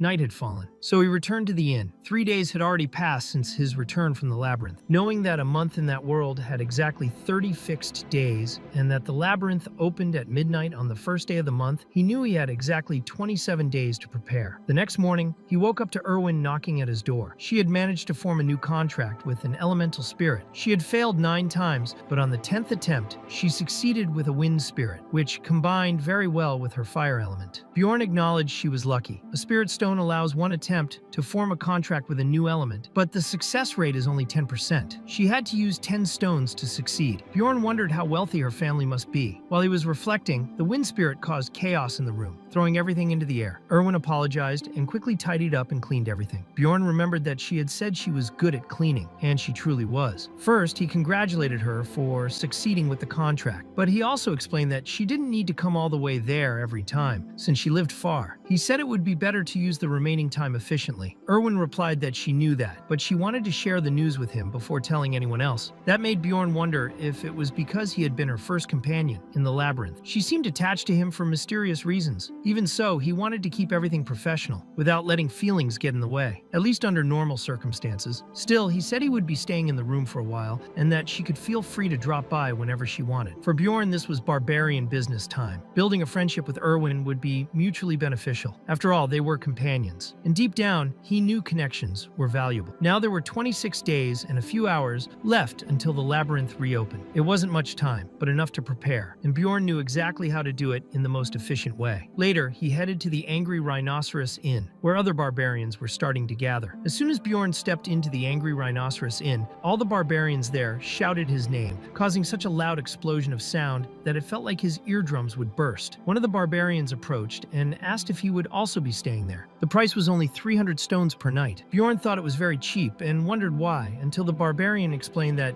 everyone slept piled up together in the same space. Then it made sense. It was indeed a low price for little comfort. Bjorn replied no, he wouldn't be staying there. He was only looking for Einar, daughter of Fenelin. The man corrected him, saying that she was the second daughter and that she was already in the corridor. Bjorn went straight to the point and said he had come to ask her for a favor. He wanted to fight her. It would be a training duel. He knew he was still inferior to the other barbarians when it came to direct combat. Einar replied that if he wanted a training partner, he just had to go to the inn's courtyard, where there was always a barbarian sparring. Even so, she accepted to be his partner, but warned that she could only do it later, because in the mornings, she was busy learning to read. When the time for training came, the two were already prepared. Einar wielded a large sword while Bjorn carried his shield. He knew he was there to learn, but he didn't intend to hold back. However, with the very first strike, he was hit so hard that he fell to the ground with his face bruised purple. He realized then that she truly was very skilled. It would be a productive training. They fought repeatedly throughout the day until at night both were already exhausted. Bjorn declared that was enough for the day. He thought Einar was excellent company, strong and honorable, unlike the other barbarians he knew, who seemed foolish. Then he asked if she planned to enter the labyrinth again alone. She replied yes, because she didn't have enough money to form a group. Bjorn invited her to join him the following month. He said the split would be 8 for him and 2 for her, but that he would cover all the other expenses. Einar simply shook his hand, ending the conversation. In truth, she didn't understand anything about profit sharing, but she trusted Bjorn, and that was what mattered. He was satisfied with her decision. He had found another reliable knight companion. The next day, the two of them were together in the land of the barbarians, where the tribe chief received them. He asked if, by chance, Bjorn had also come there to learn how to read, like Einar. But Bjorn replied that no, he had come to obtain a spiritual imprint, specifically the imprint of immortality. This was a powerful ability unique to barbarians, making the game much easier for those who possessed it. It was explained that each non-human race had a special racial ability. Elves could form spiritual contracts. Dwarves had efficiency with tools. Beast-faced humanoids could forge pacts with ancient creatures. And barbarians possessed the spiritual seal. The tribe chief grew suspicious. He wanted to know how Bjorn knew that kind of information, which normally wasn't accessible to young warriors. Bjorn had expected this suspicion. He only said that he had read it in a book. The tribe chief was impressed. He said he was proud to see a barbarian seeking knowledge through reading. They had no reason to deny the spiritual seal to anyone who asked, but they explained that the process cost 800,000 crystals. They asked if he could pay. Bjorn confirmed that he could. He remembered how difficult it had been to obtain that seal at the beginning of the game, not only because of the money, but also the rare ingredients required when choosing higher level seals. He handed over the payment without hesitation. The tribe chief then wanted to know how Bjorn, son of Jandal, had gotten so much money. Bjorn had already expected this question and decided to create the biggest lie he could invent. He said that he had captured an elf and made her a slave, gaining a large quantity of magic crystals by forcing her sister to pay for the essence. He told the whole story as if they had been powerless before him. The lie was so absurd that the tribe chief burst into laughter, saying it had been a long time since he had heard something so funny. All the other barbarians around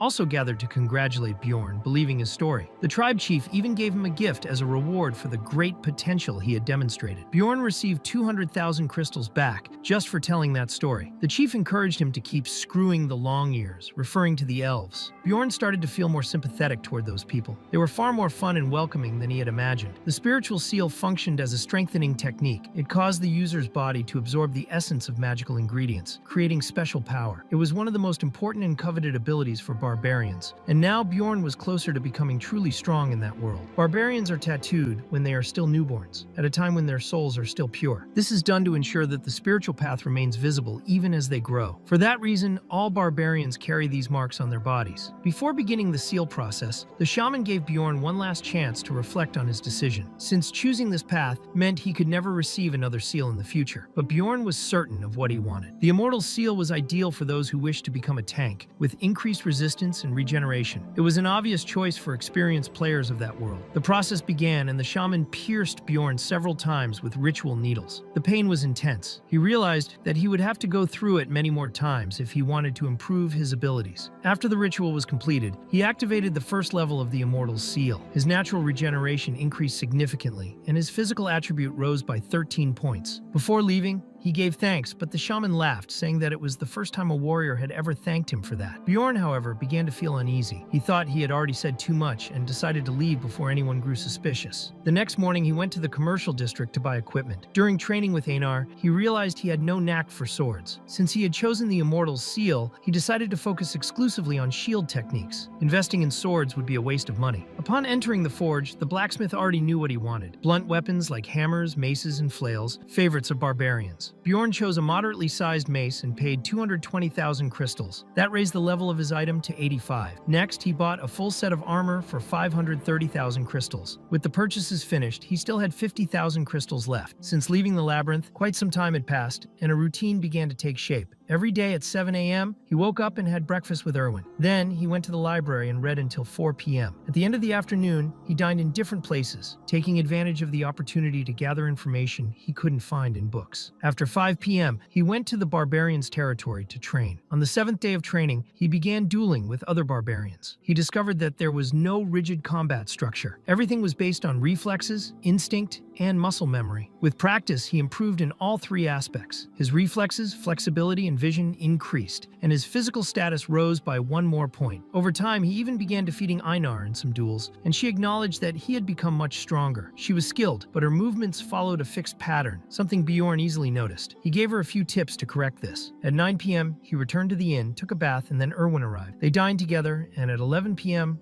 they went to sleep. On the last day before the labyrinth opened, Erwin wished him good luck. Bjorn realized how quickly time had passed and returned the gesture, wishing her luck as well. After repeating this routine for days on end, the month flew by. Only 24 hours remained before the labyrinth opened. At 8:10 a.m., Bjorn and Einar were at the Exploration Guild to perform the Union Magic ritual, necessary to form a party. Since both were rank 9 explorers, the cost of the magic was 15,000 crystals. Einar was shocked at the price, saying that kind of money could buy a lot of meat. Bjorn also thought it was expensive, especially since it was a one-time use spell, but he knew it was necessary. When entering the labyrinth, the starting point was random. If they were separated, it could cause serious problems. The Union magic would ensure they fell in the same place. He wanted to know who decided an explorer's rank, and the attendant explained that it was based on the amount of essence present in each individual's soul. The higher the rank, the higher the price of the Union magic. Later, the two of them were having dinner. Bjorn had ordered the most expensive dish in the tavern, costing 800 crystals. It was his last luxurious meal before the next entry into the labyrinth. He told Einar she could eat as much as she wanted. She was so moved by the taste of the food that she almost cried. Einar then began crying non-stop, emotional and determined to earn a lot of money so she could eat well again. This made Bjorn wonder what exactly she had been eating until then. Could it have been rats? Cockroaches? Something even worse? With only 10 minutes left before the labyrinth opened, the duo was completely prepared. Bjorn then noticed, perhaps calmly for the first time, how gigantic the portal really was. The last time it had seemed much smaller. Over time, other barbarians arrived who had also completed their coming-of-age ceremonies. Bjorn wondered how they managed to get there every time, since they didn't seem to come from the same path. Einar commented that it reminded her of the old days, but Bjorn thought that was an exaggeration, since only a month had passed. When they finally received permission to cross the portal, Bjorn asked them to wait. He wanted to run a test. With only 1 minute left before the portal closed, Einar grew desperate, insisting that they should cross immediately. Bjorn noticed that the portal was already shrinking, returning to the size it had been the first time he passed through it. As soon as the guard announced the imminent closure of the portal, they rushed inside. They came out exactly in the same place as last time, the dark lair of the first floor. They were already before the secret passage to the second floor, and Bjorn received 2 experience points for being the first to open the portal this time. His character leveled up. His capacity to absorb essences increased by 1. Einar grew curious and asked how he had managed to do that, since the chief had said it would take at least 3 days to reach the second floor. Bjorn replied that he had read about it in a book. Even so, he thought the place was nothing special. It was just the land of the dead. He asked if Einar also felt something strange, as if an energy was passing through her body. She answered that his spirit status had probably increased. Bjorn concluded that this meant he had leveled up. In the world of Dungeon and Stone, level determines the amount of mana available, used to activate abilities, and also defines how many essences can be consumed. Now, Bjorn could consume 2 essences. Even so, Einar thought it was strange that his spirit status had increased without him killing any monsters. Bjorn thought that perhaps opening the portal had counted as a great achievement, and in fact, he had already done it intentionally. In Dungeon and Stone, there is a system called achievement, different from the experience obtained from killing monsters, which is limited to once per each race faced. But achievements, such as completing portals quickly, can generate experience repeatedly. Thus, if someone knows how to use this wisely, they can farm XP just by going through portals. Bjorn decided to keep this secret to himself and take full advantage before other players discovered it. He then asked Einar to keep the secret, and if anyone asked, to say that it had taken them 2 days to get there. He knew that soon experienced explorers would also arrive in the place, so it was better not to draw attention. He feared other explorers more than the monsters themselves. Later, Bjorn improvised a torch tied to his head with chains, becoming what was called a torch barbarian. Although strange, it was a very practical method. The creatures of the land of the dead were stronger than the monsters of the goblin forest, but the path there was free of traps, which made progression smoother. In short, it was a much more favorable territory for barbarians. During the exploration, Einar spotted 3 ghosts approaching. Bjorn assumed there were only a few because it was the first day. Soon they would come in hordes. Excited to fight, Einar drew her sword and easily eliminated the creatures. But soon after, a piercing scream echoed through the land of the dead, sending shivers down Einar's spine. It was a banshee. Bjorn knew that they rarely attacked first, and most of the time only reacted when provoked. If attacked, they would cast a curse that would pursue the culprits even outside the labyrinth. Einar grew frightened at the possibility, and praised Bjorn for being a clever warrior. But when another scream rose, she grabbed his neck tightly, nearly choking him. Immediately after, a horde of skeletons appeared. Einar quickly regained her composure and went to fight them. Bjorn tried to give her a tip on where to strike, the core between the ribs, but she simply smashed all the skeletons with a single blow. She didn't even need technique. After that, they continued their journey north for almost 8 hours, naturally facing several monsters along the way. They encountered elder ghouls, which were twice the size and strength of common ones, as well as warrior and archer skeletons. Despite the difficulty, the battles went smoothly. Bjorn's combat skill had improved a lot, and his mace had the perfect weight and size. With it, he could easily crush the skulls of his enemies. His armor protected him well from behind, and his helmet shielded him from arrows. He was confident in his own abilities, but he recognized that Einar was even better. She was simply destroying everything in her path, shouting the name of the barbarian's ancestral deity, Virella. Bjorn didn't really understand that whole thing about shouting like a barbarian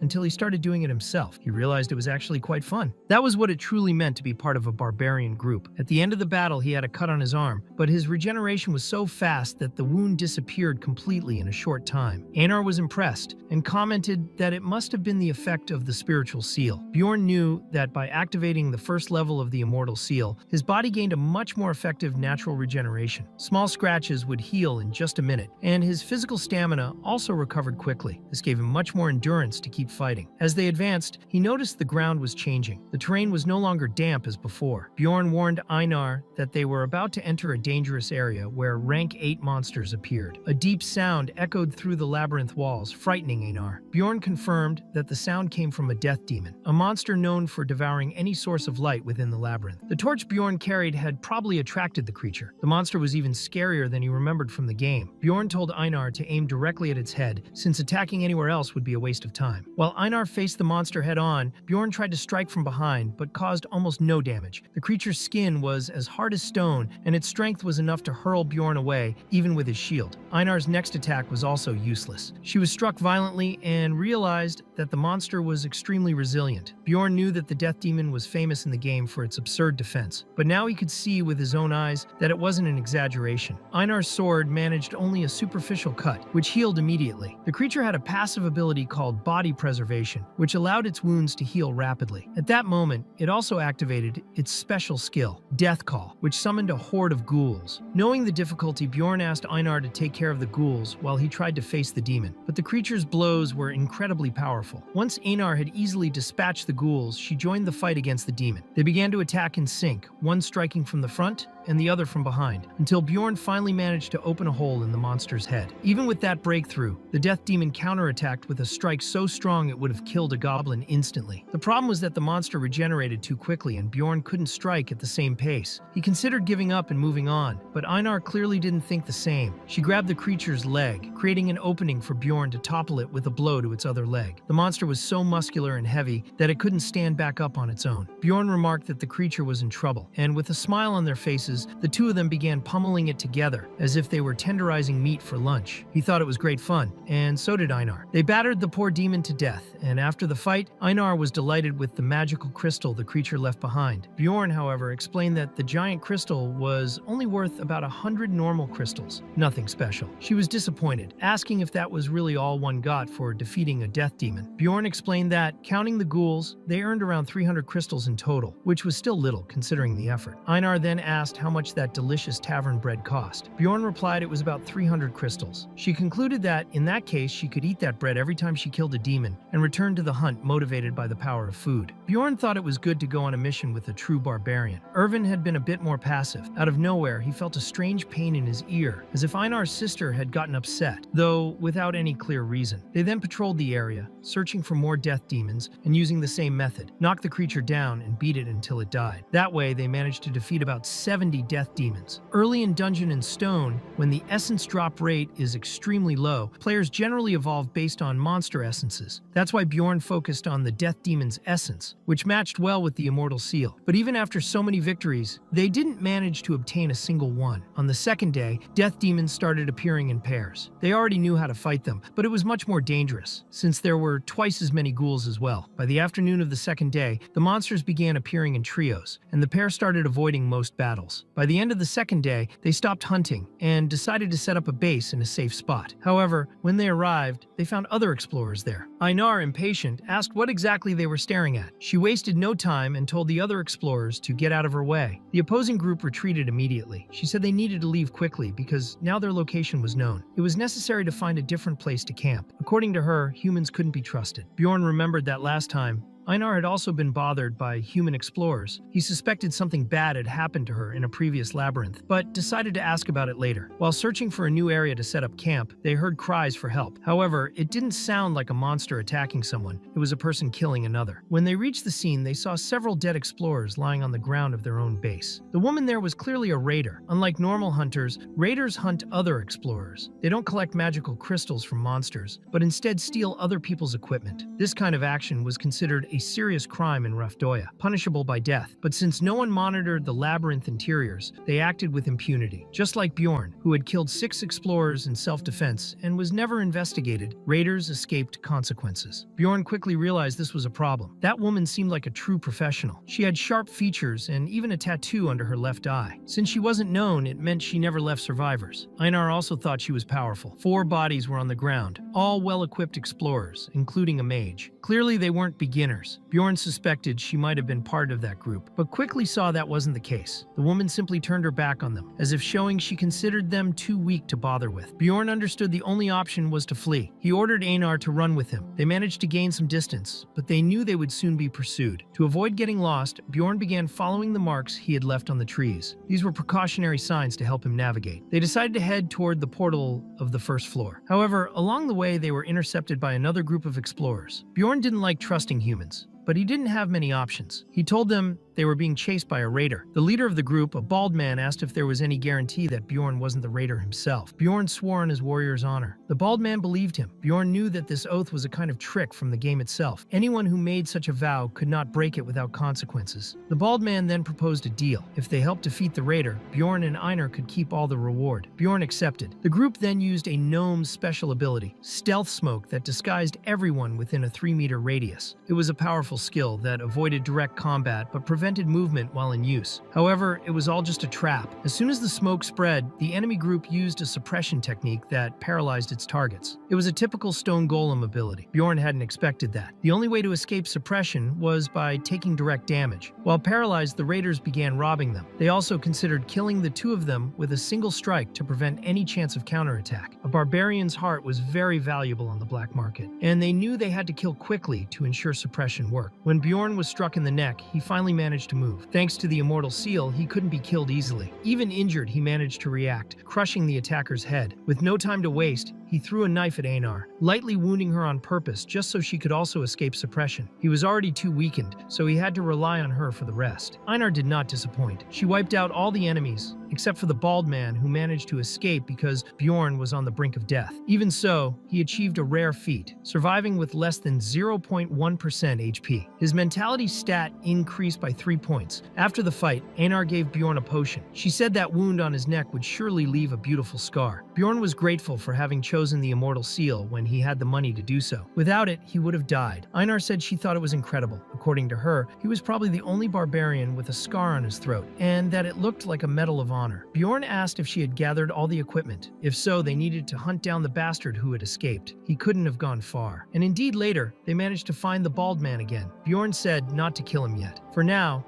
they needed his gnome ability to deal with the raider, but it was already too late. She appeared suddenly and killed the bald man with a poisoned dart straight to the neck. The raider praised their earlier fight, saying it had been impressive. She admitted she had been watching everything from the beginning. It was clear to them both that they could no longer run. It was time to fight. When they charged forward, the raider dodged Einar's strike and even blocked Bjorn's blow, demonstrating terrifying strength. Bjorn thought that if he couldn't bring her down with a strike, at least he could shove her. But suddenly he felt his whole body lose strength. It was as if she had struck him from the inside, piercing through his armor with ease. Einar, who tried to attack from behind, also failed to land her strike. She suffered a serious wound and fell. The raider explained that she had poisoned them both with basilisk paralytic toxin, which was now spreading quickly through their bodies. Even so, she didn't kill Bjorn immediately. She said she would let him live, as long as he swore not to tell anyone what he had seen. That had been her proposal from the start. According to her, she didn't want to kill barbarians because she owed them a debt. Bjorn considered the possibility that this was true. If she had really wanted to, she could have killed them both when she first had the chance. But Einar insisted it wasn't safe to trust her. Bjorn asked what would happen if he refused. The raider replied that she would kill him. It was that simple. With no choice, Bjorn swore on his warrior's honor that he would tell no one. The raider said he was a unique man. She threw the antidote onto his body, easing the effects of the poison. Einar, however, refused to make the same vow. The raider lamented and said that even though she didn't want to, she would have to kill her. But Bjorn insisted that Einar accept. He said she had promised to do everything he told her, and now was the time to trust him. Einar gave in. She swore she would tell no one. With the two of them safe, Bjorn took the opportunity to ask which floor she came from. The raider replied that she was from the 8th. Bjorn was deeply impressed. If that were true, they were only alive because she had shown mercy. But he knew that next time, it would be different. They returned to the first floor using the portal. Einar, exhausted, collapsed face first on the ground, saying she was in great pain. Even so, she said she had no right to complain. She said she was no longer a warrior. Bjorn understood that begging for her life had hurt her pride, but he believed that the warrior who survives is the strongest, and now, at least, they had a real chance of winning next time. Einar reflected on that. Maybe it was true. Bearing the shame and still desiring to defeat that woman one day could mean that she was a strong warrior, just like Bjorn. She was certain they would have their revenge in the future. Later, Einar was the first to rest during the night shifts. Bjorn thought that they had already been awake for more than 20 hours. He felt mentally exhausted, but still couldn't sleep. Even though he wasn't as bad as Einar, he felt terrible. It reminded him of when he had once been saved by a blonde knight. The priestess had refused to heal him. The swordsman had tossed him a potion, as if pitying him. That day, Bjorn had felt like a dog. He swore to himself that he would never feel that way again. But now, perhaps he really had made the best possible choice in that situation. He stayed focused on the present. He knew he couldn't have done much more than he had. Since arriving in that world, the first thing he had seen was someone being decapitated right in front of him. Since then, absurd things kept happening all the time. That's why he had no choice but to prioritize his own safety. Even so, Bjorn knew he needed to change his plans. He asked Einar if she would accept a method to become much stronger, even if it involved great danger. She replied that of course she would. She said that either way they would die if they didn't become stronger. With that, Bjorn stated that they would enter the rupture. They decided to search for chaos first, since that life was chaotic by nature. What didn't kill him only made Bjorn stronger. Later, he and Einar were facing 4 different kinds of monsters at the same time: gnomes,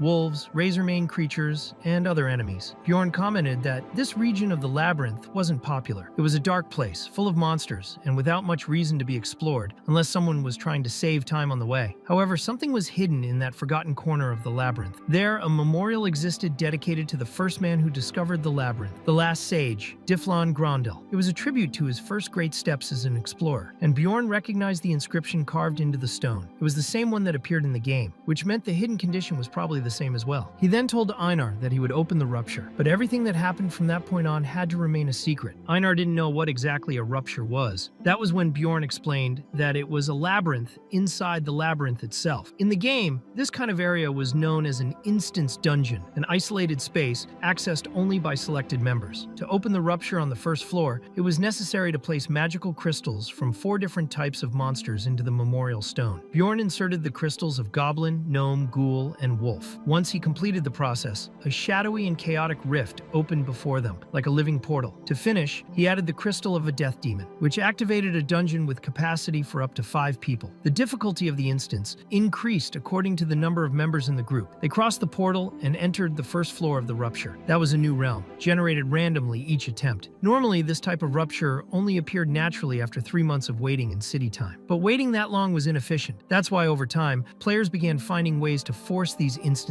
open. On the first floor, there were 4 known methods to manually activate ruptures. The setting where they arrived had an oppressive red sky, a dark forest, and in the distance, a castle. This floor was known as the Blood-Stained Castle. Einar was impressed by the size of the place. Bjorn, on the other hand, recognized the environment and knew exactly how it worked, but being there in person was suffocating. The positive side was that all the ruptures on the first floor could be cleared, despite their natural difficulties. But then, while exploring the place, they realized someone else had entered the rupture. The narrative shifted back in time to show what was happening with Erwin and her sister Tercia. Tercia asked if Erwin had used her spirit once again. Erwin admitted she had, because she still found it very hard to fight only with her dagger. Her sister, however, insisted she needed to learn to defend herself without depending on the bow or the spirit. Even so, Erwin reminded her that their master always said the best path was to specialize in what each person was good at. The duty of an explorer was to trust their group and fulfill their role. Tercia partly agreed, but explained that the real world didn't work that well. Teammates were just that, temporary companions. It didn't make sense to place so much value on them, but Erwin still believed Bjorn wasn't a bad person. She then asked if she could finally go up to the second floor. She thought Bjorn was probably making a lot of money there. Tercia explained that climbing floors only by hunting monsters wasn't enough. That was why the 2 of them would try to access a rupture. The last time a rift had opened was 8 months ago, and that was the maximum time for their natural reappearance. Soon a new rupture was about to emerge. Erwin commented that Bjorn hadn't said anything about it. Tercia thought that Barbarian must just be a beginner, probably climbing the floors inefficiently. She asked Erwin to trust her. Then, before the 2 of them, a rupture really did form, but they were too slow and couldn't enter. Someone else had already passed through. The first member of that new group was a dwarf. The second, a mage. Bjorn was surprised to see that there were still mages on the first floor. The formation of that group wasn't bad. In fact, it was excellent. Einar wanted to know if the mage was really good, comparing her to the librarian. Bjorn confirmed she was. The librarian was a 9th rank mage. People with that level of ability were very valuable to the city. That was why only those with high performance in combat were authorized to enter the labyrinths. In other words, if that mage was there, it meant she was truly strong. Otherwise, she would be working safely within the city. The mage commented that Bjorn was quite clever for a barbarian. She then introduced herself as Alua Raven, a 6th rank mage. The professional porter accompanying her was named Tarjan. The dwarf in the group introduced himself as Hikarad Murad, an experienced explorer who had been working in the labyrinth for 3 years. Bjorn observed that the dwarf's equipment was of high quality, which made sense considering his experience. However, he found it strange that such strong adventurers were still on the first floor and asked how they had found the rupture. Alua replied that she couldn't give details, but said she had heard that a new rupture would open. Hikarad stated that it had been the same for him. Bjorn realized that both were hiding the real method and therefore wanted to keep the secret for themselves. Alua declared that the loot would be divided among everyone except Tarjan and that she herself would be responsible for leading the group. Hikarad agreed, saying it was common sense to follow a mage's orders inside a labyrinth. Bjorn recognized that, indeed, mages were intelligent strategists in this kind of environment. He remembered that the one who had convinced the royal family to exterminate evil spirits had been a mage. However, Einar disagreed. She insisted that she wanted Bjorn to be the leader of the group because she considered him the wisest warrior of all. According to her, he read for 6 hours a day. Alua remarked, with a hint of mockery, that it was unusual for a barbarian to be a reader. Einar insisted that Bjorn was not only unique, but the best warrior of them all. The statement left everyone in shock, and Bjorn was visibly embarrassed. Hikarad remarked that it must feel great to receive so much respect from one's own wife, and admitted he felt envious of the barbarian. Einar quickly corrected him, saying she wasn't his wife. Alua then suggested they should start moving, since there were many areas to investigate. Hikarad questioned if they were leaving already, since up to that moment, they had only exchanged names. According to him, it was important that everyone knew each other's abilities. Alua explained that the monsters of the blood-stained castle were all of lower 7th rank, so she and Tarjan could handle the combat. In addition, she said she would also keep the boss's loot, since she needed the items for her research. Hikarad challenged that decision, thinking she just wanted to keep everything. To him, it seemed unfair. Bjorn, knowing how common conflicts were in the world of Dungeon and Stone, understood that 100% of group fights arose over money. The most valuable item from that boss was the Rupture Flower, a rare resource. For a financially stable mage, research was the priority, but for an explorer, money was what mattered. Alua stated she would give all the magic crystals to the others. She didn't care about them. She only wanted the boss's items. Even so, Hikarad refused the scraps. Alua countered, saying the Rupture Flower wasn't even guaranteed to drop, and that even so, she would leave that item to him, as long as she kept the boss's essence. Hikarad accepted the deal. Bjorn, realizing he was being left out of everything, decided he also needed to secure his share. He couldn't leave the Rupture empty-handed. He said he didn't care about essences or items, but he wanted the Rupture Stone. Alua snapped back, saying he was a greedy barbarian and that they didn't need 2 barbarians in the group. Hikarad also thought the stone was too much for him. Bjorn understood that his strategy had failed, so he changed the proposal. He would give up the Rupture Stone, but wanted 2 essences that weren't from the boss. The 2 agreed without hesitation. Alua concluded they had reached a consensus, and Bjorn reflected on how everyone seemed to act normal after such an intense argument. Explorers were terrifying. Once again, he realized he needed to become stronger. The blood-stained castle was divided into 4 distinct areas: the drawbridge, which served as the entrance, the urban war zone located on the walls, the underground prison inside the structures, and the demonic worship hall, situated within the central and mysterious Yahello chamber. Right at the entrance, they encountered 2 gargoyles, 8th-rank monsters. These creatures stayed motionless like statues until they detected an enemy, at which point they attacked without hesitation. Their most feared ability was petrification, and the first victim was Bjorn. The traditional strategy to defeat a gargoyle was to temporarily sacrifice one party member while the others attacked, but the presence of a mage changed the game. Alua cast a spell that canceled the curse, freeing Bjorn from petrification and allowing him to counterattack with full strength. With Hikarad's help, they managed to defeat both creatures. Hikarad acknowledged that barbarians were truly formidable in combat. Bjorn also thought that the dwarf was more skilled than he seemed. Then Einar noticed something strange. A magic crystal was moving on its own toward Tarjan's backpack. Alua explained that it was an automatic collection spell. All the crystals would be gathered by Tarjan and later divided among the group members. When they finally entered the first section of the castle, they came across a horde of bizarre creatures. These were the so-called fat zombies, rankless monsters that granted no experience and dropped no magic crystals. Their bodies also didn't disappear unless they released an essence. Alua Raven commented that it would be a waste of mana to spend magic on such enemies. That's why, when the zombies advanced, the front line handled them with ease. Einar chopped off several heads. Hikarad Murad smashed the monsters mercilessly, and Bjorn took them down without trouble. In the middle of the fight, one of the zombies dropped an item, the horn of the fat zombie commander. Einar noticed the horn was large and asked how it worked. Hikarad said he would show her later. The next door they encountered was made of steel, and Hikarad couldn't break it even with his hammer, so Alua used fire magic to melt the gate. Bjorn was impressed and thought that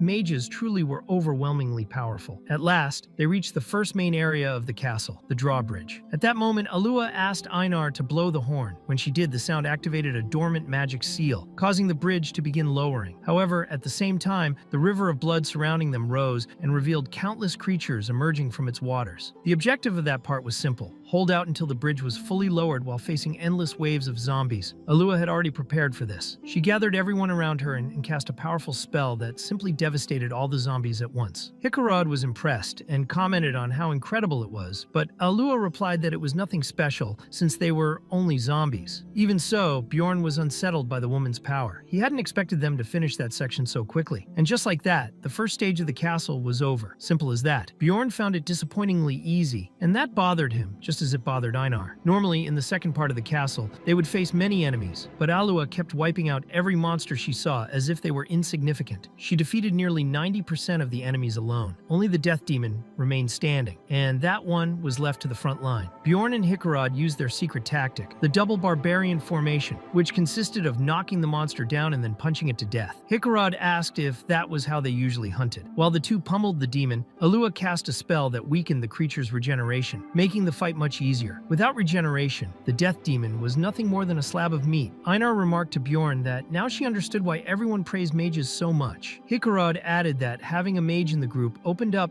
many possibilities. Alua explained that this was because mages studied a lot, and of course, talent was also necessary. Bjorn thought he was beginning to understand Alua's true nature. She pretended to be humble, but in reality she loved to show off, and now he knew how he should behave around her to avoid drawing unwanted attention. Even so, Bjorn noticed something strange. The mage had thoroughly investigated the entire area, but she hadn't taken something specific that he knew was there. It was something easy to find. All it took was breaking the statue. It was explained that some players had the habit of pressing the interaction button whenever they saw a unique object or a suspicious wall. Bjorn was like that in the game. Because of this, he always found hidden items. However, if he revealed that now, Alua would probably feel humiliated that a barbarian knew something she didn't. So he decided to avoid drawing attention for the time being. They moved on to the third section, known as the Inner Castle. Alua commented that she had heard about that place before, but it didn't seem like there was anything of real value there. So they hurried to the next sector. Later, they entered the first floor of the underground prison. Alua explained that here they would encounter rats, banshees, death demons, chimera wolves, and G-lords, as well as a few golems. Hikarad mentioned that he had already fought all those monsters, except the corpse golem. Alua explained that it was exclusive to that area, which meant Hikarad would finally have a new experience. As they advanced, everyone chatted casually with one another, as if they had been friends for a long time. Bjorn wondered if the others had already forgotten the heated discussion they had just a short while ago. The atmosphere of the group seemed to have changed completely. While walking, Einar found a small skeletal-looking rat and asked if that was also a monster. Just as Bjorn was about to answer, Alua Raven stepped in and explained that those were the skeletal rats she had mentioned earlier. However, Einar pushed back, saying she wasn't talking to her. The situation became even more uncomfortable when, suddenly, a piercing scream echoed through the corridors. It was a banshee. The terrifying sound left Einar horrified. She immediately clung to Bjorn, trembling. Alua remarked that it would be very bad for Einar to face a banshee. Although not especially dangerous in combat, the emotional toll would be traumatic. That made Einar even more nervous. Bjorn commented that he had heard mages had specific methods for dealing with banshees. Alua admitted, with a slight smile, that Bjorn was truly clever to remember that. Then she decided to resolve the situation right away. She cast a spell that drew in all the nearby banshees, and then burned them to ashes as if they were insignificant creatures. The whole group thought the same thing at that moment. Alua was strong, perhaps far too strong. Right after that, they reached the second floor of the underground prison, where they came face to face with chimera wolves and G-lords, considerably more challenging enemies. From that point on, the real fun was only beginning. Shortly after, they reached a part of the labyrinth where Alua said there was a secret passage. Bjorn recognized the place. Normally, in the game, it was necessary to use the map to locate that false wall leading to one of the prison's hidden rooms, but she seemed already fully prepared and well-informed. When they opened the secret door, the group was met with a grotesque sight. The place was horrible in every sense. The stench was so intense it burned their nostrils, and the sight before them was simply abominable. A massive pile of rotting corpses stacked together with no dignity whatsoever. For a barbarian, this caused no physical effects. Their strong, resistant bodies weren't so bothered by the smell or the scene, but the same could not be said for the others. The first to react was Tarjan, the porter, who vomited immediately at the sight. Soon after, even Alua couldn't hold back and vomited as well. Hikarad Murad, trying to keep his humor, commented that at least the barbarians were holding up fine. As they walked through the area, they found another mountain of corpses, even larger than the first, blocking the way. But this time, something was different. A strange sound began to echo from the pile. Voices whispered horrifying words. The bodies were speaking, begging for help, forgiveness, and mercy. It was as if every corpse was pleading to be freed from endless pain. That was how they realized. They were standing before the first boss of the area, the dreaded corpse golem. Bjorn shivered. That creature was horrifying in itself. But what truly unsettled him were the sounds and voices, something that didn't exist in the game. In the digital version, the boss was mute. Here, in the real world, it spoke with human voices, pleading voices, which made everything far more disturbing. Bjorn urged the group to pull themselves together, but Hikarad was paralyzed with fear. Alua wasn't faring much better. She seemed shaken, unable to act. Bjorn then understood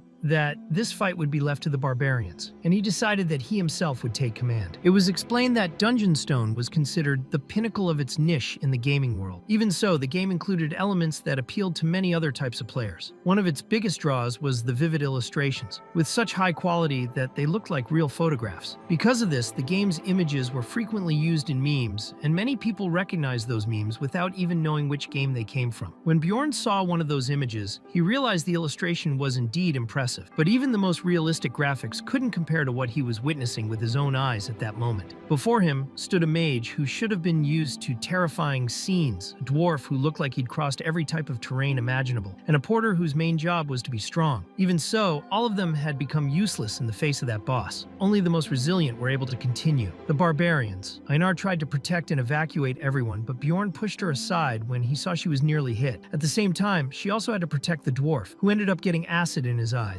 Bjorn saw that he was knocked out of the fight in seconds. The mage, who was supposed to be powerful, couldn't stop vomiting. So he asked Einar to take the dwarf to the back and protect the mage, while he bought time for the group. The attack pattern of the corpse golem was relatively simple. It would hurl explosive corpses at distant targets and try to crush or grab nearby enemies to devour them. Bjorn needed to keep a strategic distance, close enough to draw the golem's attention, but far enough not to get grabbed and eaten. He decided to hold this position until the group could recover. When the mage finally managed to cast a spell, she launched a massive fireball that completely burned the corpse golem, eliminating its initial form. However, the problem was that the monster had a second form, the bone golem. With that, the barbarians returned to the front line. Although the corpse golem was a rank 7 monster, its new form was made mostly of fragile bones. For 2 barbarians, that was an easy task. They shattered the creature's bones until they reached its core, finally eliminating the monster. When the dust settled, the golem's essence appeared before them. It was explained that rifts like that one functioned like true treasure chests. Elite monsters that don't usually appear in regular fields emerge in these locations, along with treasures of immeasurable value. But what stood out most was the fact that essence drop rates increased exponentially in rifts. Bjorn found it strange that it had taken them so long to obtain an essence. Einar wanted to know what they should do with it. Bjorn explained that, as agreed, the group had the right to collect it, since practically all the effort in the battle had been theirs. Bjorn was looking for 2 specific essences: the Death Demons, for its great regenerative power, and the Chimera Wolves, for its strength. He truly didn't expect to get the essence of a rank 7 elite monster, especially one with such good attributes for a tank. The essence granted plus 78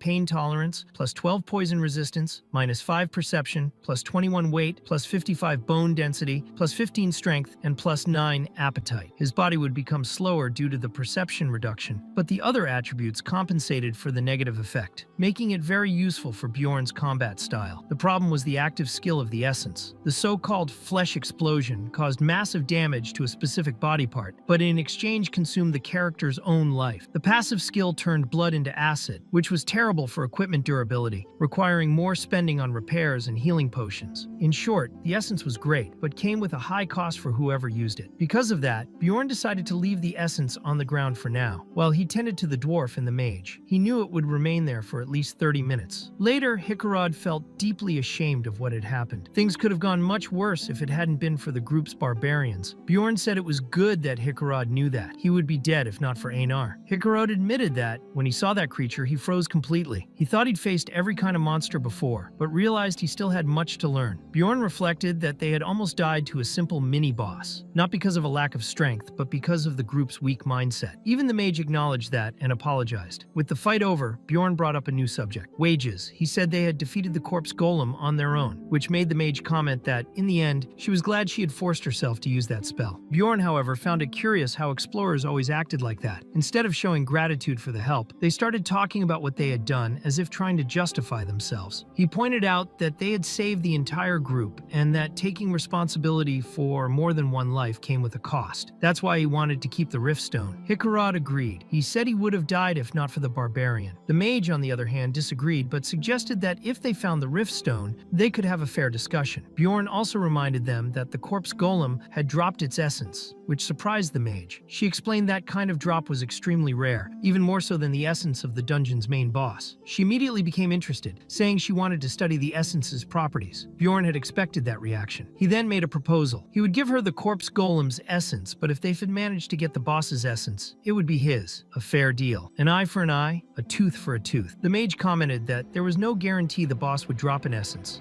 but Bjorn said he would take the risk. She agreed to the deal since she was more interested in the current essence. Bjorn was satisfied with the negotiation. Hikarad then asked if the mage was really going to give the essence to the porter. He had heard that mages don't absorb essences, which the mage quickly clarified. She explained that actually an essence was only worthwhile for research if it remained in its natural state. For that, she used a magical test tube, a very rare item she owned, and successfully stored the essence. She said it was extremely expensive, which was why she had only one. After storing the material, she stated it was time to get out of that horrible place. Meanwhile, Bjorn remained silent, hoping the boss would drop its essence. In the next area, they found demonic statues resembling gargoyles. They didn't move because they were part of a puzzle that the mage was able to solve. Thanks to that, she obtained a valuable item, the Necronomicon, an ancient grimoire on black magic, highly valuable on the market. Bjorn thought he might come back for it later, but he realized the mage already knew how precious it was and wouldn't let the opportunity slip. The way she laughed showed she was fully aware of how valuable that book was. Since the Necronomicon was treated as an item, she could carry it out of the dungeon without needing to break any enchantments. On the other hand, she wasn't aware of one of the nearby statues, which made Bjorn a little suspicious. They continued onward and reached the chamber of the demon worshippers. There they faced various monsters: gargoyles, wolves, chimeras, and finally, the second mini-boss, a skeletal knight. The mage considered it a stroke of luck. They had already obtained the corpse golem's essence and now faced a desire-type skeletal knight. Bjorn agreed. He knew there were 3 types of skeletal knights, all rank 7. The Sorrow Knight used a mist that induced psychosis. The Hate Knight had an ability called Soul Assassination, which reduced opponents' levels, and the Desire Knight, the one before them, could regenerate by absorbing the life force of its enemies. The mage said she could nullify that regeneration with one of her abilities, a healing reduction spell. That made the battle much easier, and to their luck, the monster dropped its essence. Bjorn thought that luck was finally on their side. Hikarad congratulated them, saying the essence was excellent. Even though he wanted the essence badly, Bjorn suggested that Einar take it. He admitted he'd be lying if he said he didn't want it, but from a player's perspective, it made more sense for Einar to absorb it. The ability to absorb life force synergized better with swords, while Bjorn intended to focus on heavy weapons and tanking. Besides, since they entered the labyrinth together, he felt Einar was someone he could trust. Einar sincerely thanked him and promised to repay him. But while she was absorbing the essence, there was something important Bjorn had forgotten to tell her. As soon as Einar absorbed the essence, her body began to change. She became slimmer and shorter. Confused, she asked Bjorn why he seemed bigger all of a sudden, but he explained that it was actually her who had shrunk. He estimated she was now around 1.70 meters tall. Alua joined the conversation and explained that this was a basic side effect of the skeletal knight's essence. Einar's bones had become denser and more resistant, which resulted in a smaller body structure. In the status window, the gains and losses were clearly displayed: plus 12 slashing strength, plus 15 agility, minus 7 flexibility, minus 25 height, plus 15 endurance, and plus 55 bone density. The passive ability halved all injuries and negative effects. The active skill was life force absorption. Despite the benefits, Einar was disheartened. She said no one would see her as a warrior anymore. She was already underestimated for being a woman, and now, with this new look, it would be even harder to assert herself. Alua, trying to cheer her up, said she looked more beautiful now, with softer features. But to Einar, that only made things worse. She felt like she would never again look like a warrior. Even the narrator seemed bothered bothered by the change. It felt like poorly executed fan service. Einar used to stand out with her strong, unique appearance. Now she looked visually generic, even if her personality remained firm. The visual change took away part of her character's identity. Bjorn, trying to genuinely cheer her up, said that everyone still saw her as an incredible warrior. But in his thoughts, he admitted that, without the tattoos, she looked like an ordinary woman. Even so, he suggested that she test her new strength. Einar took a deep breath. She knew that, appearance aside, she still had a job to do. With a single blow, she eliminated the death demon. Bjorn acknowledged that it had all been worth it. Her strength was even greater now. Einar then asked if she could still be called a warrior. Bjorn replied that she wasn't just a warrior, she was the warrior, the strongest of them all. Hikarad praised the duo, saying they made a good team. The group finally reached the doors guarding the dungeon boss. Hikarad commented that it had been a fun journey, but now it was almost over. Alua found it a bit sad. For the first time, she understood why so many people chose to become explorers. Bjorn reflected on how lucky they had been. Einar had obtained a powerful essence, and since they had defeated the corpse golem, the group received a larger share of the loot. Even so, he couldn't stop thinking about how his life had always been marked by bad luck. So he asked himself, if something bad were to happen now, what would be the worst possible scenario? That was when he noticed something. Hikarad was already opening the boss's doors, but Bjorn realized that the handle looked different. He tried to stop the dwarf, but it was too late. The master of the castle had awakened. His body was covered in dried blood, and his eyes gleamed with cruel intelligence. He wasn't a death knight, as they had expected. He was a vampire, and not an ordinary vampire, but a named, intelligent monster. Duke Cambormer, the vampire. It was explained that monsters could be divided into 4 categories. The first was mutant variants, monsters with the same base stats but different classes. The second was advanced variants, with higher ranks than usual, like the Death Demon. The third category consisted of rare monsters, which only appeared in specific rifts. Lastly, there were the name monsters, those with memory, personality, and intelligence. These were the most dangerous of all. Hikarad, in shock, asked why a vampire had suddenly appeared. Bjorn said it wasn't time for questions. They needed to run. He asked if they knew who that being was. Cambormer, the vampire duke, a rank 5 monster, highly skilled in both physical combat and dark magic. Alua, stunned, said she had never seen anything like it. A guardian who was a mutant, advanced variant. Bjorn was also surprised. He knew such monsters could appear on the 3rd floor of rifts, but on the 1st floor, it was extremely rare. Even with thousands of hours in the game, he had never encountered the vampire duke there. He only knew of his existence because he had once watched a live stream. Alua asked how he knew something was wrong. Bjorn replied that he'd explain later. He had just felt that something was different, and he noticed it because of the color of the doorknob. He had tried hundreds of times to find Cambermere, following every step from that streamer's video, but it never worked, until he rewatched the video and realized the one unique detail, the color of the doorknob. If Bjorn hadn't been so thrilled with the streak of good luck they'd been having, he might have noticed the danger before Hikarad opened the door, but it was too late. Hikarad still asked if it wouldn't be better to fight the enemy right away, but the answer came first. Cambermere spoke with contempt, saying they were very rude guests. Then, he activated his spiritual form. Without wasting a second, Alua shouted for everyone to close their eyes. She cast a light spell, managing to temporarily repel the vampire. The spiritual form, or spiritualization, was a dark magic used by vampires. It allowed them to move quickly while their real body stayed behind, and when they used realization, they could teleport their body to wherever their spirit had gone. It would have been a disaster, but thanks to Alua's light, they bought at least 3 more minutes to escape. At that exact moment, the mage fainted in the assistant's arms. Bjorn wondered whether she had internal injuries, which seemed odd since vampires usually didn't inflict that kind of damage. Perhaps it was the effect of some other monster's essence. In the video he had watched, the player didn't manage to do much, so he never found out what Cambermere's essence was. He had some theories, but survival was the priority now. He told everyone to keep running. Hikarad asked how they were going to escape if only the mage knew the way. Bjorn said that he himself knew the route. He had memorized everything, not from real life, but from the countless times he had played the game. He had explored that location thousands of times. Even so, Cambermere caught up with them again. At the last moment before they were caught, they reached an open area where sunlight still shone. That stopped the vampire's advance. His weakness, and that of the spiritual form, was exactly that, sunlight. Fortunately, the sun was still in the sky. Hikarad, surprised, asked if it was true that Bjorn had memorized everything on his very first time there. He even joked about Bjorn's coming-of-age ceremony happening just a month ago. Einar cut in to defend him, saying he was a great warrior, the smartest she'd ever known. Hikarad laughed and said that he definitely was, but he wanted to know what they would do now. The sun was about to set. Bjorn confirmed that they didn't have much time. They had to keep moving. Even if they had to carry the mage, they needed to find shelter, and for that, they needed to reach the outer walls of the castle. Tarjin suggested the mage should rest asked first, but Bjorn firmly replied, asking if he wanted everyone to die there. He said he would protect the mage, even if it cost him his life. Later, the group found a seemingly safe spot. Bjorn offered to keep watch while the mage remained unconscious. He took the opportunity to retrieve an item they had left behind earlier. He broke the neck of a statue, causing its head to fall and reveal a hidden flask. It was a bottle of the Tears of the Goddess, a one-time use item, excellent for healing and highly effective against demonic monsters. When he returned, he saw the mage had already woken up. He asked what exactly had caused her to faint. Alua said she wasn't entirely sure, but suspected it was the damage transfer effect. Bjorn was familiar with this phenomenon. It came from the essence of an 8th rank monster. He asked how long she would need to recover. Alua answered that in about 20 minutes, she would be well enough to cast a 7th rank spell, though she'd only be able to use it up to 5 times. Bjorn found that worrying and asked if she knew any spells with the solar attribute. Alua, with a slightly critical tone, said it was rude to ask a mage what spells she knew, but Bjorn didn't care in the slightest. He was a barbarian, in the peak of his rudeness, and he knew what he was doing. He had read the story and knew he needed that information. Alua then replied yes. She could cast Sunspot Sphere, a 6th rank spell similar to a fireball, but with a solar attribute. Bjorn asked if she could also apply an attribute buff. She said yes, but only after another 10 minutes. Bjorn decided that was just enough time. He said he'd hold the creature off for 30 minutes, by any means necessary. Until then, she was not to intervene or waste mana. She would need to save everything for the right moment. Alua, curious, asked why he was acting like the leader of the group. Bjorn calmly answered with a question. Who else would it be? He didn't care about titles, but he knew someone had to make decisions. Hikarad agreed and apologized to the mage. He said he trusted Bjorn, and for now, that was the only certainty they had. Bjorn had always had a good eye for judging people's character. Maybe that's why he was more focused on strategy than risk. But when night fell, it became clear that he could no longer avoid the inevitable. Cambermere, consumed by bloodlust, confessed he could no longer hold back. He was there to kill all of them. The plan was simple. Bjorn needed to hold him off for 30 minutes until the mage was ready to finish him with solar magic. Wasting no time, Bjorn ordered Tarjan to take Alua and run. He knew this wasn't like the game. Even intelligent monsters like the vampire could barely say more than a few words during combat. Their focus was always on killing. As Cambermere charged forward at incredible speed, Hikarad was the first to block his attack. The dwarf surprised everyone, even Bjorn himself, by not being knocked back. It was the effect of the first essence he had absorbed. Antros, a rank 7 monster with an absolute balanced skill. With both feet on the ground, he became resistant to being pushed and absorbed impact. It was a perfect essence for tanks. Meanwhile, Bjorn took command of the fight. He ordered Einar to attack from the left. Her strike made the vampire recoil for a moment, giving Bjorn a clear shot to strike directly at the enemy's chest. But Cambermere blocked it. The block was so intense that it made Bjorn's hand tremble. He realized it instantly. That was the pain exchange skill. The vampire felt nothing, but Bjorn felt everything. Suddenly, the vampire's body dissolved into a cloud of crows. It was a technique used to evade physical attacks and create confusion. Hikarad activated his second essence, Emergency Restoration, while Bjorn tried to block as many attacks as he could. Even so, blood was splattering everywhere. The worst happened. The three, Bjorn, Hikarad, and Einar, were marked with the sacrificial seal. This turned them into offerings, temporarily increasing the vampire's power based on the number of victims. In addition, Cambermere possessed 3 typical vampire abilities: Immortality, which boosted his regeneration as he took damage, Blood Dominion, which allowed him to absorb enemy abilities by consuming their blood, and Dark Magic. With these, he could make his crows explode or summon blood monsters. He was a high-level boss. The battle reached its limit. Hikarad fell. Bjorn had to act fast, blocking an attack purely on reflex. Alua, weakened, warned they only had 5 minutes left, but time seemed to drag on. The dwarf, who had withstood much of the fight, also collapsed. Exhausted, Einar and Bjorn were out of breath. Even so, Bjorn stepped forward so that Einar could carry Hikarad away. He knew he didn't need a weapon anymore. What he was about to do wasn't about technique, it was about endurance. Before advancing, he muttered something about Verla, calling her a daughter of Octavia, and was then impaled by the vampire's claws. But that was exactly the plan. He wanted to be the creature's focus. While being pierced, he kept drinking healing potions. He was beaten, stabbed, torn apart, yet he remained standing, sustained by a frenzy of potions. Alua, watching from a distance, thought she had never heard of anyone fighting like that. Bjorn was enduring the pain of the attacks, the violent regeneration, and the potions themselves. The pain kept increasing. Smoke started to rise from his body. The state he was in was so extreme that she wouldn't be surprised if he died right there from shock. Even so, Bjorn stood tall, blocking every blow. His body was mutilated repeatedly, but he endured it all. Then Alua remembered something she had read earlier. The true value of a barbarian was not in his physical strength, but in his mindset. And now, finally, she understood what that meant. Tarjan, seeing everyone's condition, suggested they run away. But Alua firmly asked, run where? There was no way out. The only way to escape the rupture was to defeat the boss. As she looked at Bjorn's state, she questioned what she was doing. Even that barbarian, who had just recently undergone his coming-of-age ceremony, was being more rational than she was. She realized that if Bjorn died there, everything would be lost. Without hesitation, she told Tarjan to stay with Hikarad. It was time to stop hesitating. She knew what needed to be done. Einar decided she would help in the fight. She felt she needed to make that choice to ensure everyone's survival. As a mage, it was the best decision she could make at that moment. So, she activated her support spells, target assistance, projection range, and auto-aim, and then cast the essence of the flesh golem directly into Bjorn's body. As soon as the essence was absorbed, Bjorn's body underwent intense changes. His pain tolerance increased by 70%, strength by 15%, bone density by 55%, poison resistance by 12%, appetite by 9%, and body weight by 21%. He transformed into a true human wall. His mind went blank, and his vision blurred slightly. But even in that state, he knew he had to choose a path. Faced with a crossroads, he had to decide what to abandon and what to protect. To move forward, he needed strength. He knew he couldn't block every attack, so he gave up on protecting his arms and legs. At that moment, the essence of the flesh golem completed its fusion. The vampire's claws could no longer pierce his bones. Seeing this, Bjorn felt frustrated, knowing he would have to change his interior progression plan. But at the same time, if he thought short-term, the situation looked promising. Bjorn, who had previously served only as a meat shield, was now able to move and fight. In addition, Einar began throwing healing potions at him. For the first time, she seemed to have regained her focus. With his new strength and constant healing, Bjorn realized they had a real chance at victory. He grabbed the vampire tightly, taking several blows to the back, but it was all part of the plan. He just needed a moment to spit his acid blood directly into the enemy's face. The damage he suffered was regenerated by the potions and magical essence. At that moment, Einar returned, creating an opening for Bjorn to finally corner the vampire. While restraining the enemy, Einar announced that the solar flare orb was finally ready. Bjorn, gathering all his remaining strength, slammed the vampire into the ground, creating the perfect opportunity for Hikarad to act. The ally then cast his lightning and expulsion spell, completely paralyzing the enemy, who fell unconscious. Knowing this was the decisive moment, Bjorn decided to use the emergency item he had saved, the goddess's tears. He forced the item into the vampire's mouth and punched his teeth hard. The sacred tears blessed the enemy's body, completely sealing all his abilities. The solar flare orb was launched right after, hitting both the vampire and Bjorn himself. He realized maybe he should have fled when he had the chance. The explosion destroyed everything around them and Bjorn fell unconscious. In fact, they all passed out, but in the end, they had won. After a few seconds, Bjorn was the only one to wake up. However, the vampire was still alive. His immortality had activated along with the source of darkness. Bjorn looked around and saw everyone unconscious. Only he remained standing, and at that moment, he understood there was only one thing he could do: kill the vampire before he fully awakened. The monster's body was destroyed, except for the heart, so Bjorn began beating it with all his might. He then remembered a new ability he had acquired: Flesh Explosion. He activated the technique, making his own hand explode on impact. The pain was unbearable, but he didn't stop. He used Flesh Explosion several times until his health dropped below 1%. When his HP reached 0.dx%, a countdown to death began. Even so, he kept using the skill. His mentality bar started dropping rapidly. When only 16 points remained, his hands were already completely destroyed from so many explosions. With no alternative, he began attacking with his own body. In the end, he managed to defeat the vampire count. He received 5 experience points for it. He had fought to the very end, and with all the bonus accumulation, he leveled up. But something unexpected happened. With only a 33% chance, Bjorn absorbed the vampire's essence, also gaining the immortality ability. The system detected an abnormal progress rate, and because of that, the administrator began to closely monitor his character. Later, Bjorn woke up on Einar's lap, still dazed. He asked about the others, and Einar explained they had left 3 days earlier. She asked if he was feeling okay. Bjorn was shocked to have been unconscious for so long. Einar revealed she had been worried. He wondered if that might have been the 7th day. There were no visible wounds on his body. However, as he moved, he realized he was completely naked. Einar explained that his clothes were completely destroyed, so she had thrown them away. She told him not to be embarrassed. After all, she had seen the true warrior he was. As he was still recovering, Einar explained that while he was unconscious, the dwarf had gathered the loot and the mage had taken all the rupture stones. Bjorn knew that if he was still alive, it was because he had absorbed the guardian's essence. That also meant he had probably secured at least 3 of the items the boss had dropped. The mage had taken all the stones, claiming it was the only way to compensate for her own losses. The dwarf didn't care.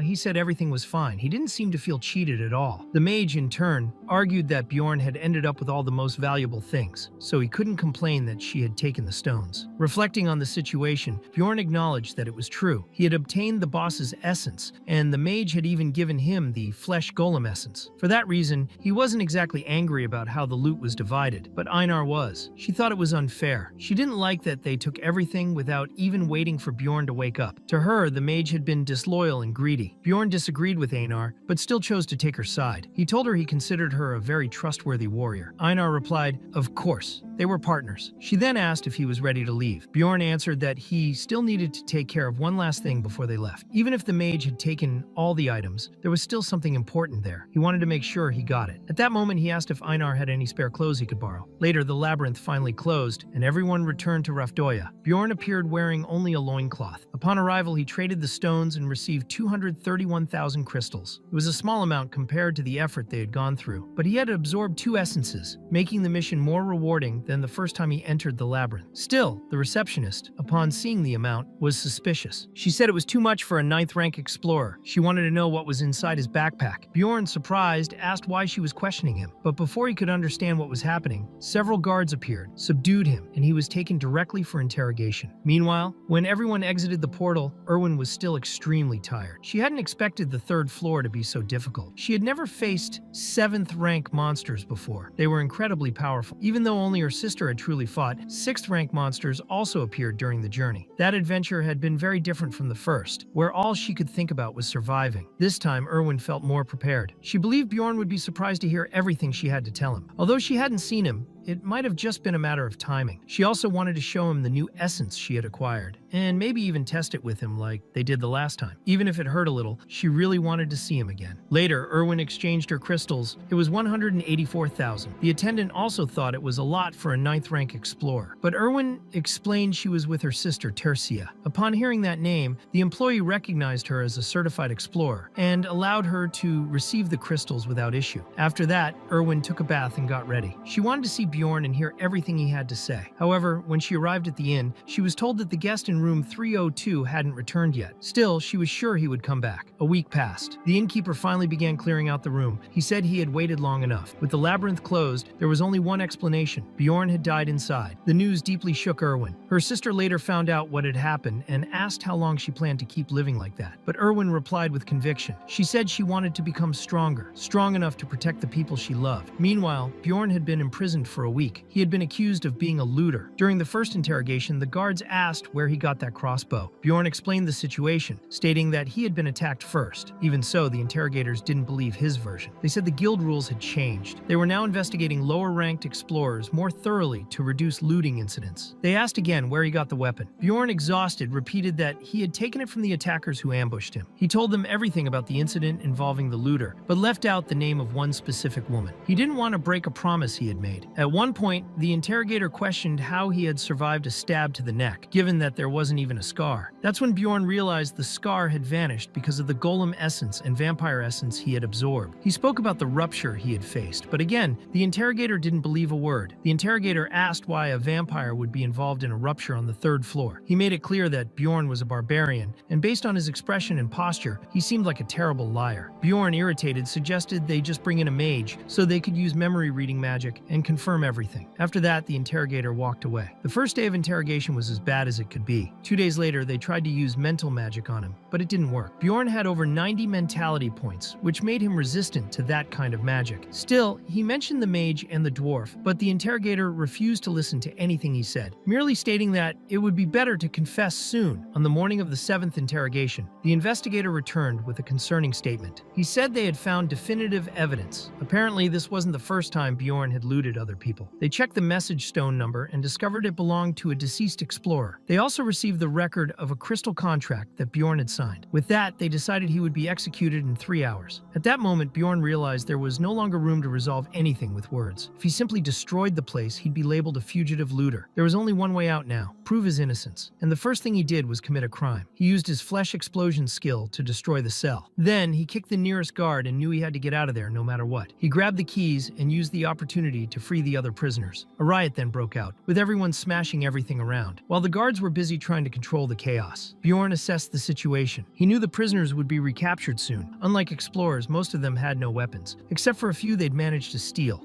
What he needed, however, was just 5 minutes. Bjorn didn't just want to escape, there was something he wanted to do. When he faced a new group of guards, he used flesh explosion again, spreading his own blood on the prisoners and activating a sacrificial seal. For him, that was better than simply blowing everything up by force. The first guard was was crushed like a piece of candy. The second one even managed to land a sword strike on Bjorn, but the wound closed instantly, and he reacted violently, taking the opponent down with ease. The guards were confused. They couldn't understand how someone of 9th rank could do that, but Bjorn knew. That branch only dealt with low-rank explorers and would never imagine he was that strong. He continued defeating them one by one until he reached the office of the branch manager on the 3rd floor of the Explorers Guild. As soon as he entered, he fell into a trap that had been waiting for him. However, the knife slash did almost nothing. Bjorn quickly healed and counterattacked. His blood was acidic, and that deeply frightened the branch manager. The man who tried to attack Bjorn warned him not to touch her, saying she was the daughter of the district manager. Bjorn was surprised. He didn't know the manager had a daughter. He figured he had hit the jackpot. Without hesitation, he knocked the assistant out. He hadn't planned to do that at first, but now that the manager's daughter was there, he decided to use her. The girl said she knew he would show up that day and asked if he had been planning this all along. Bjorn, tired of her arrogance, completely ignored her. He thought she was too narcissistic. He took her as a hostage and demanded they bring an inspector and a mage from the magic tower immediately, or she would die. Then he took the girl to the balcony of the building and shouted as loudly as he could. It was time to draw attention. There, Bjorn introduced himself as Bjorn Jandel, a 9th rank explorer who the Explorers Guild had tried to frame and kill. He swore by all that was sacred to his race that he was innocent, but even so, they were trying to destroy him. He knew that to have a chance, he had to be heard. And to do that, he had to make a scene. At that very moment, in the magic tower, everyone already knew what had happened. One of the elders commented that apparently a madman had freed the prisoners, taken the manager's daughter hostage, and was demanding a mage. Alua heard that and said she would handle the situation. She was curious to see who this man was. When Alua arrived at the location, she recognized Bjorn immediately. She approached and, surprised, asked what he was doing there. She hadn't expected it to be him. Bjorn responded urgently. He said she could fix everything. All she had to do was use a memory verification spell on him. He explained that there wasn't much time.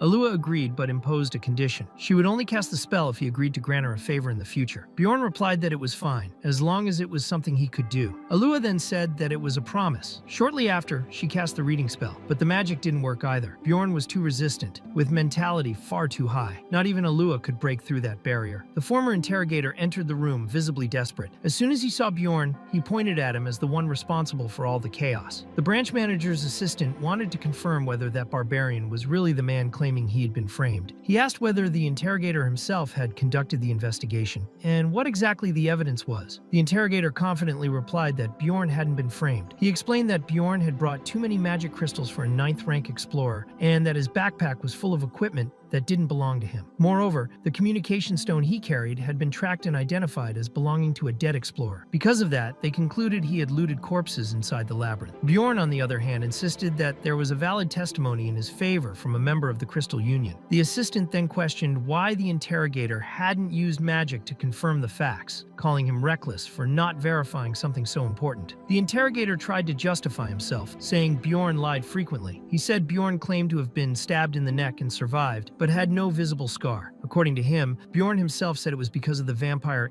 essence he had absorbed. Only then did they realize the man sitting there was actually the branch manager, and the young woman beside him was the daughter of the district manager. The interrogator continued, saying that since magic didn't work on Bjorn, it was further proof that he was lying. He was convinced that the barbarian deserved to be punished. However, Alua intervened and confirmed that everything Bjorn said was true. She had been present during the rupture when he consumed the vampire's essence. Some doubted her words and suggested that a spell should be cast on her as well to verify her sincerity. The interrogator, suspicious, argued that simply knowing him wasn't a good enough reason to defend him. Alua, irritated, took offense at the insinuation and asked if he was calling her a liar. She reminded him that the little power he had didn't give him the right to disrespect a mage of the tower. The interrogator immediately backed down and knelt before her. It was then explained that mages of the magic tower held status equivalent to that of aristocrats. Although there were different factions within the tower, they all belonged to a single organization structured to protect their rights and authority. Despite this hierarchy, the branch manager tried to end the discussion, claiming it all sounded like baseless confusion. Alua didn't accept that. She stated that no vampire had ever been recorded on the 1st floor of a labyrinth, but that didn't mean it was impossible. There were still many mysteries about the labyrinths, even after so much time since their appearance, and no one could predict what would happen inside them. She asked how the manager could be so certain about something inherently unpredictable. Bjorn, hearing that, admired her firmness. He recognized he was in the presence of a true mage, someone who couldn't be intimidated by anyone. The discussion was interrupted when a new man entered the room. He introduced himself as Niall Urbans, father of the girl who had been taken hostage. He was also the district manager. Niall explained that the Explorers Guild was responsible for managing clans, applying group formation enchantments, and selling useful information to explorers. The guild structure was simple. Each branch had its own manager, and above them were 13 district managers, all subordinate to a single guild master. These 13 held the second highest position in the hierarchy. While he spoke, the man from the Crystal Union who had forged the testimony was thrown to the floor. Bjorn recognized him as the true culprit. He said he had heard about the false testimony, built on a manipulated communication stone. Alua cast a memory reading spell on the man and confirmed that he had lied. There was no denying it now. A mage of the tower had proven the deception. Niall Urbans then confirmed the name of the accused, Bjorn Jandel, and officially declared him innocent. Bjorn released the hostage and asked what would happen to the real culprit. The district manager replied that for having caused the entire situation with a false testimony, the man would be thoroughly investigated. Bjorn took the opportunity to request that his entire group be investigated as well. Niall agreed, saying the Crystal Union had been problematic for a while, and that the inspector responsible for the case would be fired. In addition, all his previous cases would be re-evaluated. If any irregularities were found, he would be duly punished. To compensate for the damage caused to Bjorn, Niall announced that he would be promoted to 7th rank and receive new equipment. Bjorn, however, found the reward insufficient. He asked if this promotion meant he was already qualified for 7th rank. The manager replied that he only had 2 months of experience. Bjorn didn't hesitate and proposed a challenge. They should bring a 7th rank explorer so he could prove his strength. Niall hesitated, saying they had never dealt with anything like that before. Alua confirmed this was truly unprecedented. A 9th rank explorer had survived a fight against a 5th rank vampire and absorbed its essence. It was far too unusual to ignore. She remarked with some sarcasm how curious it was to see the manager finally making the right decisions, even if he treated it like a favor. Faced with everything, Niall looked at Bjorn seriously and asked what reward he actually wanted. Bjorn made it clear from the start he wanted money. He asked for 5 million magic stones, straight to the point. The branch manager was shocked by the amount and said it was absurd, but Niall accepted the demand. Then, Alua also wanted to clarify her part. She asked for 1 million magic stones separately for her work. Once again, Niall agreed and asked that the guildmaster be told he remained grateful for the services provided. Sometime later, in the magic tower, inside Alua Raven's personal laboratory, Bjorn stood amidst the chaos, not understanding why the place looked so messy. Alua, as if it were the most normal thing in the world, handed him a strange liquid and asked him to drink it. She said it was just water, but it was clearly not. The liquid seemed to contain odd substances, possibly even monster organs. Bjorn, suspicious, decided to drink it later. He asked why she had brought him there. Alua explained that he had promised her a favor, and now he was there because of it. She wanted to study the magical essence he had consumed. She said this research would be useful for both of them, since no one in the world had ever ingested an essence like that. There might be effects or nuances they didn't yet understand. Bjorn noticed her eyes shined with a passion for knowledge. To her, studying a golem made of bodies was already extremely rare, but the essence of a vampire, even more so one that had been a floor boss never before encountered, was something even rarer. She looked like a university student, excited about her thesis topic. So Bjorn, still suspicious, asked if the papers she had made him sign earlier, saying they were just bureaucratic forms, were actually a contract about this. Alua confirmed. She said that if the manager promised to keep secret the fact that Jandel had consumed the vampire essence, then she would accept those terms. She proposed that Bjorn go to the laboratory once a week, helping with the research for 3 hours over the next few months. But Bjorn thought that was too much and said he'd only agree to a 3-month deal. Otherwise, there would be no agreement. He also demanded access to all the research results. Alua, annoyed, reminded him that he had survived thanks to her and still received 5 million stones. She said he should be a little more grateful, but Bjorn thought differently. That was a separate issue. According to him, the one who should pay was her, not the other way around. He stated that he was forced to consume the golem's essence without his consent. Alua, indifferent, replied that she had given him an essence for free and asked if that was really a problem. Bjorn insisted that yes, it was. He said she forced him to consume something he didn't want just so that she could survive. To him, that was a serious issue. Alua tried to argue, saying she hadn't done it with the intention of saving him, but rather as part of a plan. Bjorn replied that he didn't care about her intentions. He simply didn't want that essence. Still confused, Alua wanted to know why someone would get rid of something so valuable. She called him a crazy barbarian. Bjorn, however, explained that precisely because he didn't want the essence, it had become a burden. Instead of helping him, it caused him harm. She insisted that the essence was extremely valuable to any explorer. So Bjorn countered, saying that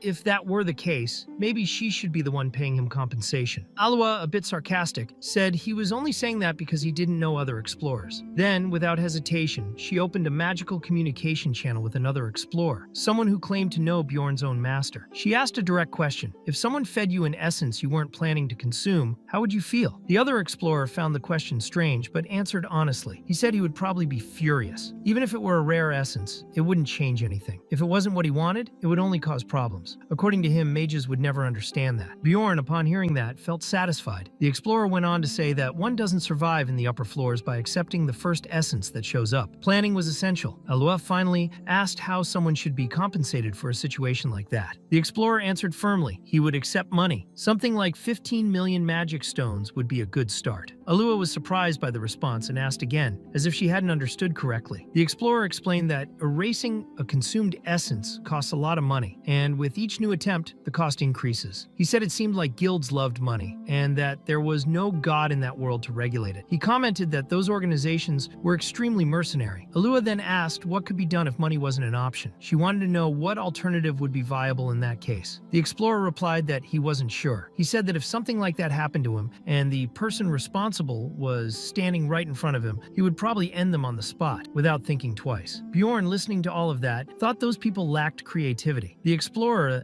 that Alua had contacted seemed to be someone experienced, strong enough to be in contact with a mage of the tower. He probably understood the importance of balancing the essences one consumed. If they had asked a beginner, someone who didn't yet know how to survive, he probably would have accepted any essence without question. Bjorn then asked if Alua would finally admit she was wrong. Before she could respond, her mentor appeared. He walked into the lab and remarked with an ironic tone that a barbarian had won a verbal battle against a mage. He said Bjorn must be someone special. He introduced himself as Dion Tevahilian. Bjorn immediately recognized the name. He thought that meant the man was a master of the Altemion school, the one that occupied 5 whole floors of the magic tower. That made it clear how powerful the man was. Dion Tevahilian said he had enjoyed the conversation. Alua was shocked and asked how he had heard it, since she had cast a soundproofing spell. But he replied that her magic still needed a lot of improvement.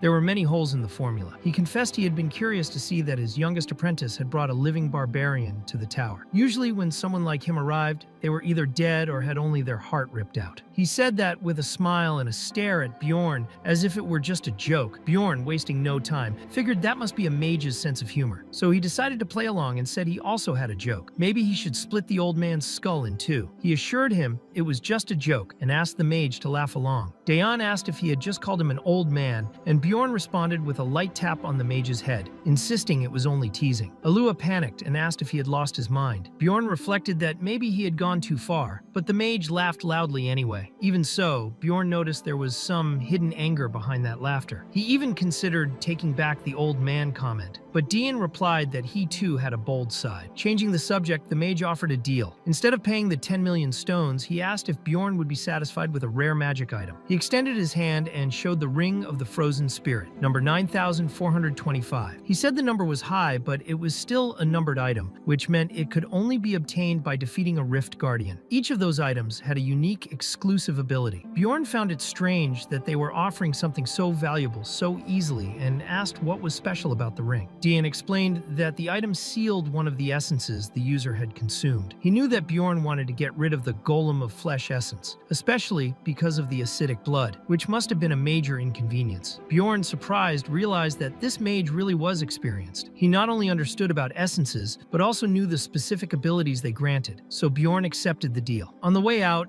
Alua reminded Bjorn that he should stop by twice a week. She thought to herself that she was worried he might forget. She also apologized to her master for everything that had happened. Dayan replied that it was fine. That item was useless to him, but it looked like it would be useful to the barbarian. He commented that the ring was actually only worth 1.5 million stones. He chuckled to himself, imagining the face Bjorn would make once he found out the true value of the item. Bjorn, however, had his own thoughts. He believed that in this world, mages were supposed to be the smartest, but Alua didn't even know what the chair of the goddess was. When he realized that, he was sure those mages were still beginners, at least compared to him. They were far from understanding the true value of the Ring of the Frozen Spirit. Later, he returned to the inn, where everyone thought he was already dead. The owner informed him that he had thrown away all his belongings. Bjorn calmly reminded him that he had paid for an extra week. The innkeeper, realizing his mistake, said he would compensate him. But what truly caught Bjorn's attention was realizing how much his mind had changed. He was more violent than before. He noticed this when he realized that watching a head fly off no longer affected him. He remembered that when he killed for the first time, it had felt easy. And although he had hesitated when escaping from the cell, now he no longer felt any barrier to acting that way. He realized he was arguing with powerful mages as if it were natural, something a simple 20-year-old office worker would never have done. Bjorn believed the changes he was experiencing were merely a consequence of the environment he lived in. He didn't stop to reflect deeply on it, but perhaps he really was becoming a barbarian, and deep down, he thought that was the best thing to do, especially if he wanted to stay alive in that world. At the inn, he proposed a deal. He said he would let everything slide if the man paid him 30,000 stones. The innkeeper found it absurd, claiming it was a ridiculous amount, considering he had only sold some of the belongings. That caught Bjorn's attention, and he immediately noticed the contradiction. If the man had sold them, then he hadn't thrown them away as he had claimed earlier. Later, Bjorn was already staying at a much better inn. The room was more spacious, well decorated, with a window, a bathtub, and close to the city. Even though it was more expensive, he felt more comfortable there. As he settled in, he thought about Einar. He wondered what might have happened to her. He decided it would be better to find her the next day, so they could divide the profits from their last mission. The next morning, he went to the Furious Rhinoceros Tavern, where he found Einar. She was overjoyed to see him, and immediately asked where he had been all that time. She said that even if he had fallen into hell, she knew he would return. He replied that he had faced some problems, but before he could continue, she quickly asked if he had seen the news. Before he could answer, several other barbarians surrounded Bjorn, excitedly talking about a man known as the Barbarian of Freedom. They said the whole city was stirred up because of him. Bjorn, upon hearing this, immediately suspected they were talking about him, but preferred to keep his disguise. He said he didn't know anything and asked what the hero's name was. One of the barbarians replied that this was the most curious detail. No one knew his name. That left Bjorn relieved. At least his anonymity had been preserved, which was wonderful. The other warriors continued speaking with pride about that mysterious barbarian. They claimed he had faced more than 100 men alone and freed all the prisoners from the jail. Bjorn, listening to all of this, was surprised at how much the story had grown and just hoped it wouldn't get out of control. Later, they were in Komelby, the name given to districts 2 through 5 that formed a circle around the first district of Karnan. This was the region inhabited by Rafdonia's middle class, also known as the free market. There, Bjorn carefully separated Einar's share. She would receive more than 300,000 magic stones. Einar was surprised at the amount and asked if that was really all for her. Bjorn replied that it was a fair price. She thanked him, but quickly became distracted when she spotted a cotton candy vendor. It was obvious she wanted to try it. Not long after, she was already seated, eating a massive meal while holding cotton candy in her hands. During the meal, Einar thanked Bjorn for treating her the way he used to. She explained that, as he must have already noticed, her appearance had changed a lot. In recent days, the other barbarians had begun avoiding her. They thought she no longer looked like a warrior. At the same time, many humans had started singing and praising her beauty, saying she fit perfectly within human standards. That had never happened to her before. For that reason, with a sad smile, she asked if she had become that ugly in the eyes of her fellow barbarians. But she had already made her decision. She could no longer enter the labyrinth at Bjorn's side. Later on, Bjorn was drowning his sorrows in drink, as Einar had left the group. One of the barbarian elders, known for his swordsmanship skills, had recognized Einar's potential, and that day, she decided to begin special training with him as her new mentor. This training would demand full dedication and wouldn't allow her to leave the temple for several months. Bjorn even asked if she could spare at least one day to accompany him into the labyrinth, but Einar replied that, although she truly wanted to, it simply wouldn't be possible. The training was far too strict. Bjorn understood. He knew exactly what kind of method this was. It made sense, and it was also a great opportunity for her to grow. Einar made it clear that she wouldn't ask to rejoin the group, nor did she want him to wait for her. However, she promised to train hard and return as a great warrior. As he listened, Bjorn took another swig of his drink, feeling helpless. He remembered that during their second adventure, Einar had been forced to submit to a looter and swear on her honor. Even during that fallout, all he had done was stand and watch. Maybe that had been the final straw for her. Now he had to accept that he would need to find another group member, or perhaps go on alone. Still, Bjorn knew it wouldn't be that easy. He had become much stronger over the past 2 months. He had consumed the essences of both a flesh golem and a vampire, which had greatly increased his base attributes. With his new regenerative abilities, he was practically unbeatable on the second floor of the labyrinth. However, from the third floor onward, the difficulty rose sharply. Dungeon and Stone was a game that forced players to form parties. No matter how strong someone was, it was impossible to clear all the levels alone. The deeper floors became more dangerous, and it was essential to find companions of similar strength to hunt monsters in the higher levels. That's when Bjorn met Alua, a possible new recruit for his team. But he wasn't there just to invite her. He was also there to help with some research. Even so, it was impossible to ignore the experiment chair, which looked more like a torture device. Alua questioned who in their right mind would join a group with only 2 members. Now alone, Bjorn got the message. If he wanted a chance with her, he would need to gather more members, preferably of a decent level, and ideally include a priest. He already expected to be rejected. Before he left, Alua asked him to look at something, an analysis of the vampire's essence. Bjorn thought the research was shallow, but that didn't bother him. He already knew exactly what he wanted to do. He had a great idea. Besides the essence, he possessed the passive fountain of darkness, which allowed him to resist death as long as his heart remained intact. He also had the seal of sacrifice, the domain of blood, and the title immortal. Now, with the immortal's seal combined with the guardian's essence, Bjorn had essentially become a regeneration machine. He had played Dungeon and Stone for a decade, but he had never experienced growth this fast. He was already ready to leave when Alua called him back again. She wanted to know what he had placed in the vampire's mouth during the fight. She said she had felt a kind of divine power coming from it. Bjorn, trying to hide the truth, said she had probably imagined things. That day had been chaotic. He figured he couldn't tell her, but Alua insisted, claiming she was sure of what she saw. He dodged again, saying he was hungry and quickly left. Alua grew suspicious. She felt like he was hiding something, and she promised herself she would find out what it was. Later, she decided to investigate on her own. She grabbed an old book about the rupture, a rare text from an unknown author and still uncatalogued. During the reading, she found a part that mentioned the blood-stained castle. The passage was badly damaged, but she could make out references to a golden mask and something called the Tear of the Goddess. However, the locations were unreadable. Next, Alua picked up another book focused specifically on the Tear of the Goddess. She learned that it was a consumable relic of mysterious origin that released a powerful blessing when shattered. According to the text, around 150 years ago during the dimensional collapse, Cardinal Androne used all the remaining tears to save the Pope. Since then, none had been seen again. Alua then made the connection. The way the item was described matched exactly what she had seen Bjorn do during battle. Maybe it was just a coincidence, or maybe not. It made no sense that a barbarian who had just reached adulthood would know the location of such a rare relic. And yet, sometime later, Bjorn stood before the golden mask, a special item that could only be obtained after meeting certain requirements. To earn it, one had to defeat the boss of the blood-stained castle, which allowed the user to change their face freely for 1 month. The mask could be used 5 times in total. When he played Dungeon and Stone, Bjorn didn't care much about his character's appearance, so he sold the mask for 500,000 stones and forgot about it. But now, this world was real. He had already been imprisoned for a crime he didn't commit. So if he ever needed to disappear from the city, having a resource like that could be a lifesaver. Meanwhile, in a tavern, rumors began to circulate that the Crystal Union had disbanded. Tercia listened closely and pondered the matter. The Crystal Union was a clan of explorers that had grown explosively over the last 10 years. They had built an elaborate communication network linking several magic stones and provided various services and conveniences for first-floor explorers. Even so,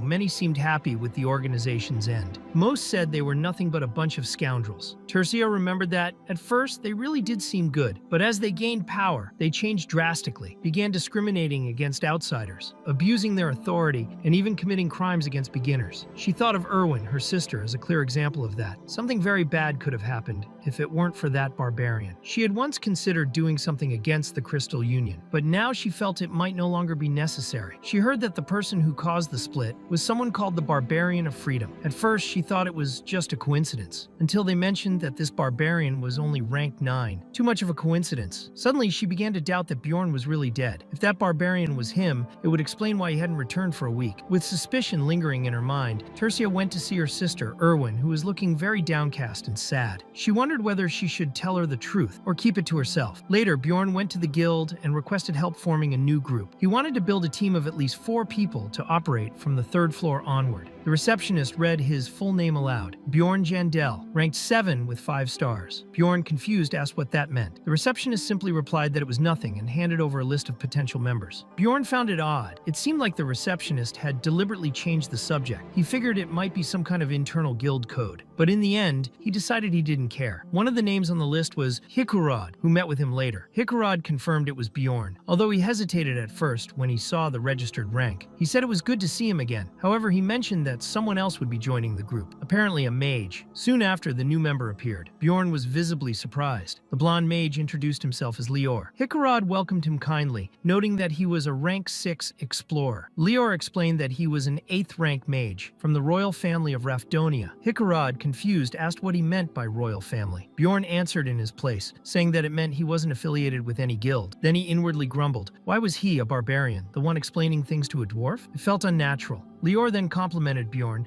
saying he was quite smart for a barbarian, and asked his name. Bjorn was already losing patience and cut straight to the point. He asked why Lior wanted to become an explorer. The young man replied that he wished to become a famous adventurer to boost the reputation of Baron Martin's family. Hikurod asked if he was a noble. Lior said yes. He explained that the husband of his mother's sister was the 3rd brother of the Baron's wife. Bjorn thought that made no sense at all. In practice, they were practically strangers. He tried to make sense of it. The boy's aunt's husband was the Baron's brother-in-law. That didn't make Lior a real noble, and the young man himself admitted he didn't intend to threaten anyone beneath him. Bjorn concluded this guy was full of himself. Every time he spoke, he sounded more like a fraud. He was good-looking, with neatly styled blonde hair, about 1.60 meters tall and thin. He knew some basic household and administrative magic, along with a few curse spells. However, his ice magic wasn't particularly strong, even though he knew the basics. Lior was an inexperienced, arrogant mage who constantly lied. Bjorn was wary of him, but decided to accept him into the group. He knew that having a mage present would improve their chances of attracting better candidates. And, as expected, more interesting proposals started coming in. Hikurod and Bjorn began meeting 3 to 4 times a week to review those proposals, although it seemed like Bjorn was doing most of the work. In one of those meetings, Hikurod suggested an option that looked promising, though he seemed afraid that Bjorn would reject it too. Still, they managed to form the team and even upgraded their gear. One day, Bjorn went to the library fully geared up. He was wearing armor and a shield made of latinium and had an expansive backpack on his back. The librarian, surprised by the sight, asked what all of that was. He simply explained what items he was wearing, but she politely asked him to remove the armor, saying she'd received complaints. Bjorn agreed, though he thought she didn't have much of a sense of humor. As he walked through the streets, he ran into a barbarian in an alley. The man wasn't carrying any weapon, something extremely unusual. Every barbarian treated their weapon like a part of their body, even when starving. Curious, Bjorn told him not to be afraid and asked where his weapon was. The man replied that he had sold it because he had no money. Bjorn noticed that this barbarian, even in such a miserable state, still spoke politely. He had parted with his own weapon. For a moment, Bjorn wondered if he was dealing with some kind of evil spirit in disguise. Later, Bjorn bought him a meal. The man introduced himself as Lion, son of Tarika, and promised he wouldn't forget what Bjorn had done for him. During their conversation, he said he had gone through the coming-of-age ceremony a month before the D. He claimed he got lost and couldn't enter the labyrinth. To Bjorn, that sounded like an excuse. He believed the man had fled out of fear. Escaping the crowd of enthusiastic barbarians during the ceremony was easy. The real problem came afterward. A barbarian without a weapon and without entering the labyrinth had no job opportunities. That was the biggest disadvantage. Even skilled players who had unlocked the abyss, or boss gate, knew how barbarians were treated in that world, but Lion hadn't even tried. Bjorn asked what he had done during that month. Lion said he hadn't tried to go in again. When Bjorn asked if he had lost his mind, the man said there was no way to fight monsters without a weapon. That made Bjorn think he should have gone on his first try. He couldn't think ahead and didn't seem to grasp how serious the situation was. Bjorn began to doubt whether this man had ever played Dungeon and Stone at all. Lion explained that once he ran out of money, he was kicked out of the lodging. After that, he had to endure cold, hunger, and weakness. He tried returning to where the other barbarians were staying, but was turned away. Bjorn wondered how anyone could survive 3 months like that. If he himself had fled on the day of the ceremony, maybe he would have shared the same fate. Lion then asked if his story was the reason Bjorn had helped him. He said he knew the labyrinth well, even if it was hard to believe. But Bjorn replied that he wouldn't enter the labyrinth with him. He intended to help in another way. He handed him 150,000 stones and told him to buy a weapon and return to the labyrinth. Lion promised he would repay the favor one day, but Bjorn made it clear he didn't want to see him again. He told him to leave and not come back. It didn't matter if he lost the money, became rich, or even managed to repay the favor. It was better if he never appeared again. Later, Bjorn reflected on his actions. He thought maybe he had been cruel. A logical person would say he was foolish. An emotional one would be upset, thinking it was too little. None of them would would be wrong. In the end, it might seem like hypocrisy, but he had done the best he could. He hoped Lior would survive. On the day they entered the labyrinth, Lior was dazzled, enthusiastically asking questions about the team's destination. At 25 years old, Lior, an 8th rank mage, carried himself as someone important, but Bjorn already saw him as a foolish spellcaster. The second member was Braun Rottmiller, a 7th rank explorer, 34 years old with 8 years of experience. He commented that they'd follow the route previously discussed, and Bjorn believed he was probably the most normal one in the group. Hikarad was the team leader. Bjorn considered him his loyal shield man. And finally, there was Misha Karlstein, a semi-human explorer of 7th rank, 25 years old, with 5 years of experience. Her only comment was that she wanted to cut off several monster heads. Bjorn noticed something odd about Misha. She had a strange habit of ending all her sentences with a ni, which made conversations with her feel awkward. She also introduced herself as the 13th princess of some tribe whose name Bjorn couldn't even remember. Despite her quirks, the group moved forward together, starting their first run as a real team. With Rottmiller's guidance, they reached the portal to the second floor in just 10 hours. Bjorn thought it was good time, but noticed that Rottmiller seemed unsatisfied. The reason was simple. Even though he wasn't an official guide, Rottmiller had a special pathfinding ability that allowed him to sense the direction of the portal. He was excellent at it. The only downside was that he didn't gain experience points from activating portals. Bjorn thought that if Einar were with him, he might have used a little trick to reopen the portal and gain that XP. For now, he'd save such strategies for when he was with more trustworthy allies. They soon entered the so-called Beast's Den, located on the second floor and accessed through the portal in the eastern region of the first. The name suited the place. Beast-type monsters appeared frequently. Lior was already feeling sick. The stench was strong and foul. Bjorn asked Rottmiller if he was all right, remembering that the man had an essence with heightened smell. Rottmiller said he was fine. He'd been there before. He warned there were many puddles of waste scattered along the path and recommended everyone stay close to him to avoid stepping in them. Bjorn thought Rottmiller was surprisingly good at leading others. The Beast's Den was actually a valley, so even though it was a natural labyrinth, it wasn't easy to get lost. There were no traps, but the role of the Pathfinder was even more important here than in the Goblin Forest. The monsters weren't particularly dangerous, considering the group's strength and composition. They managed to defeat many creatures: giant wolves, werewolves, large tigers, saber-tooths, and even moles. Thanks to Walk's magical alarm, they were able to divide the night into 4 watch shifts. This allowed Bjorn to rest for 6 hours. During a conversation, Lior asked why a shift system was needed if they already had alarm magic. Bjorn replied that it wasn't about trust or distrust. The truth was that alarm spells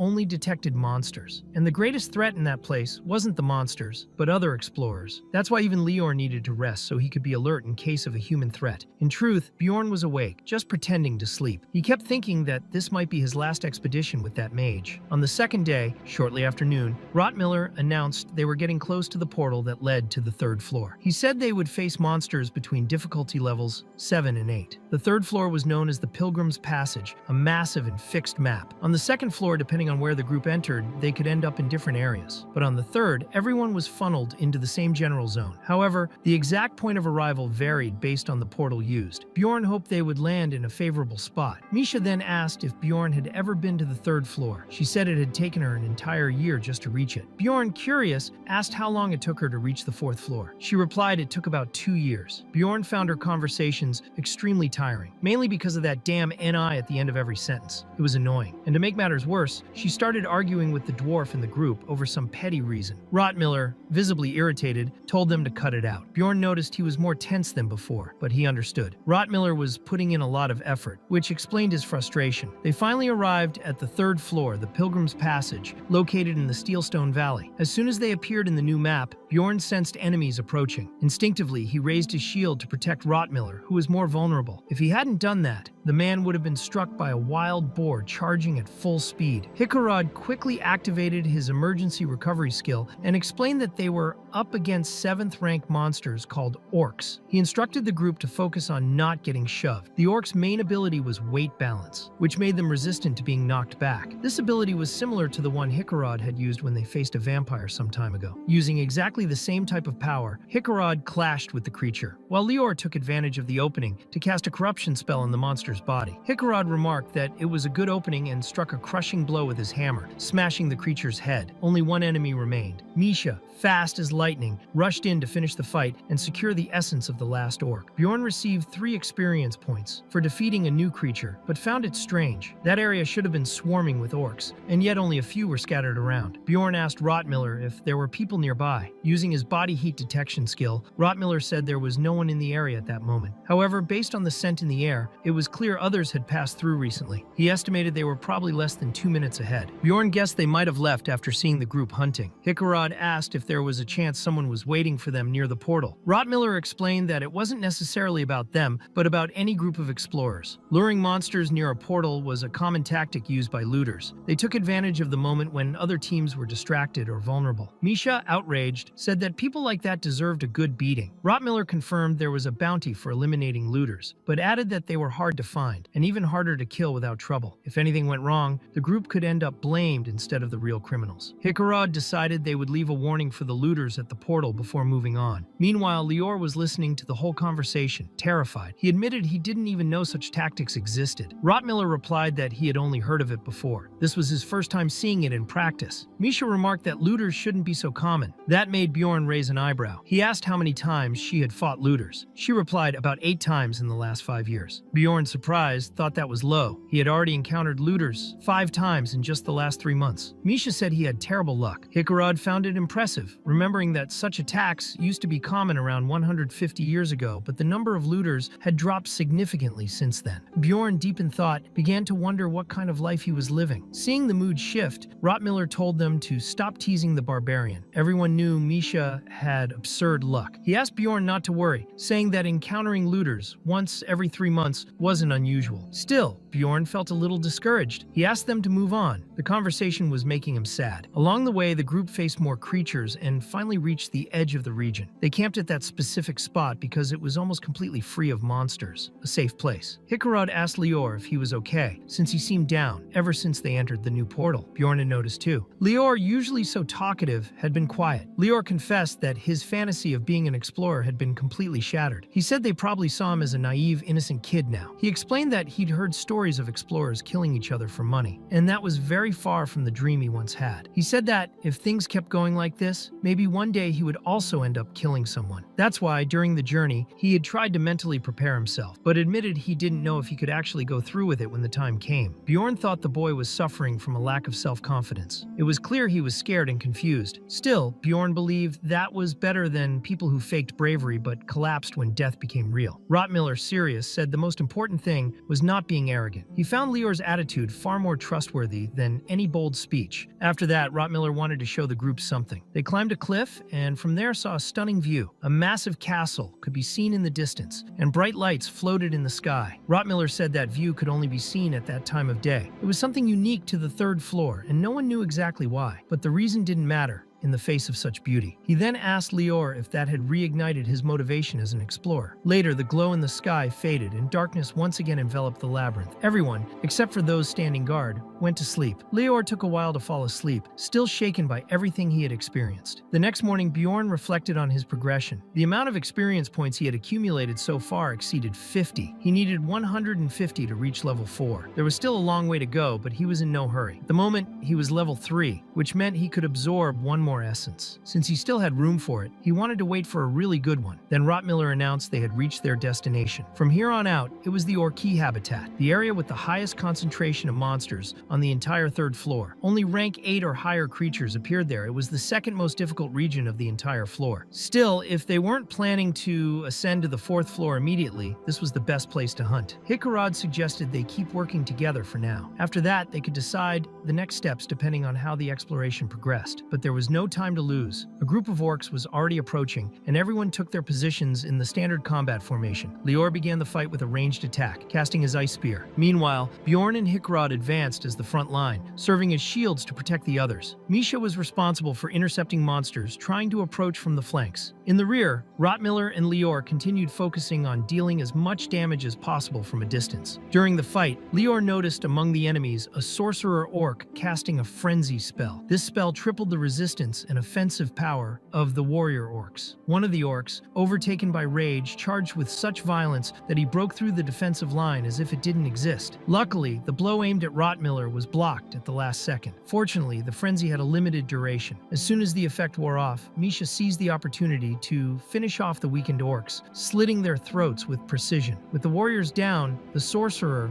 was left vulnerable. That's when Bjorn charged in and decapitated him without hesitation. At the end of the battle, Bjorn estimated the fight had lasted about 8 minutes. Even though they had won, he realized the group's damage output was still insufficient for longer fights. That made sense, considering they had 2 shield bearers and 1 pathfinder. Despite being slow, the group maintained excellent defense. Bjorn concluded they were well balanced and was satisfied with their performance. The group then resumed their journey toward the center of the orc habitat, fighting off any creature that crossed their path. As they advanced, the number of enemies increased steadily until they came across a large orc warrior, ranked as a 7th level monster. Despite his intimidating appearance, they managed to defeat him with relative ease. Later, they ran into an explorer mage who tried to block their way. The man informed them that the region belonged to the Jarwi clan and demanded they look for another place. Although Dungeon Stone was a single-player game, there were mechanics that restricted access to certain areas, similar to the methods used to block teleportation between maps. A player who formed a clan could eventually protect a hunting zone, although this process was tedious and, most of the time, considered a waste, except in cases involving a boss habitat or a rare creature. Bjorn was intrigued. It made no sense for a clan to be restricting a common area on the 3rd floor. Hikarad remarked that he had always heard the Jarwi clan operated more on the 6th floor and questioned what they were doing here. The clan's mage answered curtly, saying he wasn't obligated to explain anything. Hikarad mentioned that clans with achievements could exert some authority, but he had never known that territory to belong to the Jarwi clan. They didn't even know if that man was truly a member of the group. Meanwhile, Bjorn noticed how Hikarad was acting boldly, likely feeling responsible as the leader. Misha, on the other hand, seemed uneasy and hid behind Bjorn. That's when someone called Misha a black sheep. One of the clan members, who was also her brother, asked not to be called that in public. He made a point of emphasizing he was of impure blood and spoke strangely, ending every sentence with an irritating "ni." An older man in the team revealed he owed a debt to the Karlstein family. Upon realizing Misha was his sister, he suggested they let her pass. However, Sir Karlstein refused, saying he couldn't explain the reason. It was a family matter. He also stated that their father wouldn't care about that decision. Faced with this, the man insisted they at least explain why they were blocking their passage. He revealed that the group was after the essence of a great orc warrior as part of an urgent clan mission. If all went well, they wouldn't even be there by the next labyrinth cycle. So, he politely asked the group to withdraw. Bjorn was surprised. Had the 6th floor clan really mobilized all that just for the essence of a rank 7 monster? That wasn't even considered rare. The mage explained that from that point on,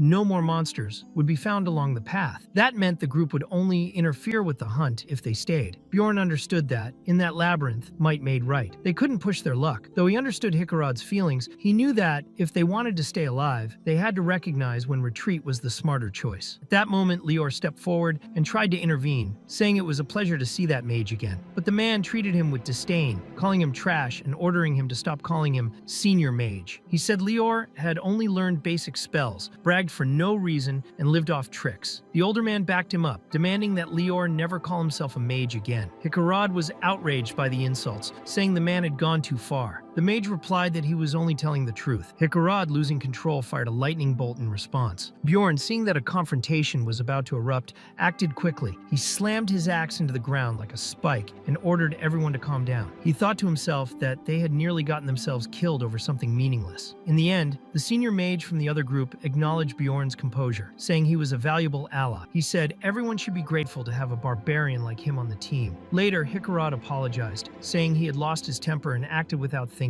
Rottmiller replied that such reckless behavior nearly got them all killed. Bjorn silently agreed, thinking the group needed to blame Hikarad so he would learn from the mistake. However, Rottmiller quickly softened, saying that, in the end, nothing bad had happened, so there was no need to drag the matter out. He even praised Hikarad, saying his action had been loyal. Bjorn, however, was furious. He thought that if he were the leader, he'd be yelling at Hikarad right now. He felt Rottmiller was far too soft for the job. Meanwhile, Misha said everything would have worked out if not for her, but Lior disagreed, saying the only reason they had been expelled instead of attacked was because of her. Bjorn noticed how the atmosphere in the group had completely changed. It was that emotional kind of mood he had always found embarrassing as a child. He even got chills. Misha, embarrassed, admitted she hated talking about her family. She said she was the only one who had never been able to form a contract with a spiritual beast. As explained before, semi-humans had the ability to form pacts with ancient beasts known as spiritual beasts. These contracts could manifest in different ways. Some allowed the beast to be summoned for battle, others enabled temporary possession, boosting attributes, and some simply granted blessings or special abilities. However, this was only possible for semi-humans who had been chosen by their beast. Misha was directly descended from the Karlstein family, a lineage known for its deep tradition with spiritual beasts, so her failure to form a contract was seen as a major disgrace. She explained that, in her youth, she had a good relationship with her brother. However, once she reached adulthood without being chosen by a beast, everyone around her began to ignore her. They started calling her the Black Sheep, implying she was either a half-breed or even an illegitimate child. Her mother had died when she was very young, so she was never sure of her origins. Unable to withstand the discrimination, Misha ran away and decided to learn how to fight on her own. That's how she became an explorer. Hikurod, moved by the story, said it must have been very hard. Misha, with tears in her eyes, said she saw everyone there as true companions. Bjorn, on the other hand, was growing increasingly uncomfortable with the mood. All this story sharing and emotional bonding was getting to be too much for him. That's when Lior also decided to share his past. Lior said he had only managed to form a contract with magic thanks to his family's social status. Even so, he never had enough talent to be accepted into the magic tower. He said that if he were a real mage, surely he would have been respected by the man who insulted him earlier. Hikurod immediately disagreed, saying it was that other mage who was wrong, that Lior was a great mage. Bjorn, now feeling completely out of place, wondered what was happening to the group. And to make things worse, even Rotmiller began to apologize. He confessed that, during their earlier conversation, he had been overcome by envy. He thought Misha and Lior had no right to complain about life, being non-human, without realizing what they had actually gone through. Hikurod replied that humans also had advantages. Misha added that humans could use aura, become mages, spiritual magi, or even saints, but Bjorn silently thought that these options were only available to an extremely talented minority. Hikurod then concluded by saying that the group seemed to be made up of black sheep, and once again Bjorn noticed that everyone was opening up and comforting one another. All eyes turned to him, as if it were his turn to speak. He hesitated, wondering whether he should participate. He even considered whether they might kick him out of the group if he stayed silent. He wasn't used to situations like that. Unsure of what to do, Bjorn simply shouted that he had no mother. He said his mother had died shortly after giving birth to him, and that, while he was still young, his father had gone into the labyrinth and never returned. He was now an adult, but wouldn't be able to find his father even if he wanted to. Although all of that was true, he didn't actually remember any of it. That information had been told to him by Einar, since his soul had been transferred into that body when he was 20. Rotmiller commented that it must have been really hard for someone so young. Misha, regretful, apologized for complaining about her own family without knowing anything about Bjorn's story. The whole group gathered around to comfort him, thinking he was suffering because of his mother. Bjorn, however, felt strange. He was surrounded by tearful companions trying to console him, but he couldn't help thinking that he had become the most pitiful member of the group. Still, he realized it wasn't completely untrue. After all, he was a lowly barbarian who had reached rank 7 as an explorer in just 3 months, and had then been dragged into that game world, where he'd risked his life multiple times. Thinking about it, maybe his life really was a complete mess. All he could think was, what a shitty life, huh? But what the others didn't know was that Bjorn wasn't just upset about the losses from his past. He also felt ashamed for getting caught up in that kind of emotional conversation. He knew the others thought he was sad about his mother, and for now he preferred to let them believe that. After the break, Rotmiller asked what they should do next. Hikurod replied that he was considering heading toward the Witch's Forest, but the journey would take 6 days. Upon hearing that, Lior suggested they go straight to the 4th floor instead. He said he'd heard rumors that the forest wasn't a good place for warriors. Hikurod disagreed. He thought it was too soon to explore the 4th floor. He had seen many teams underestimate that floor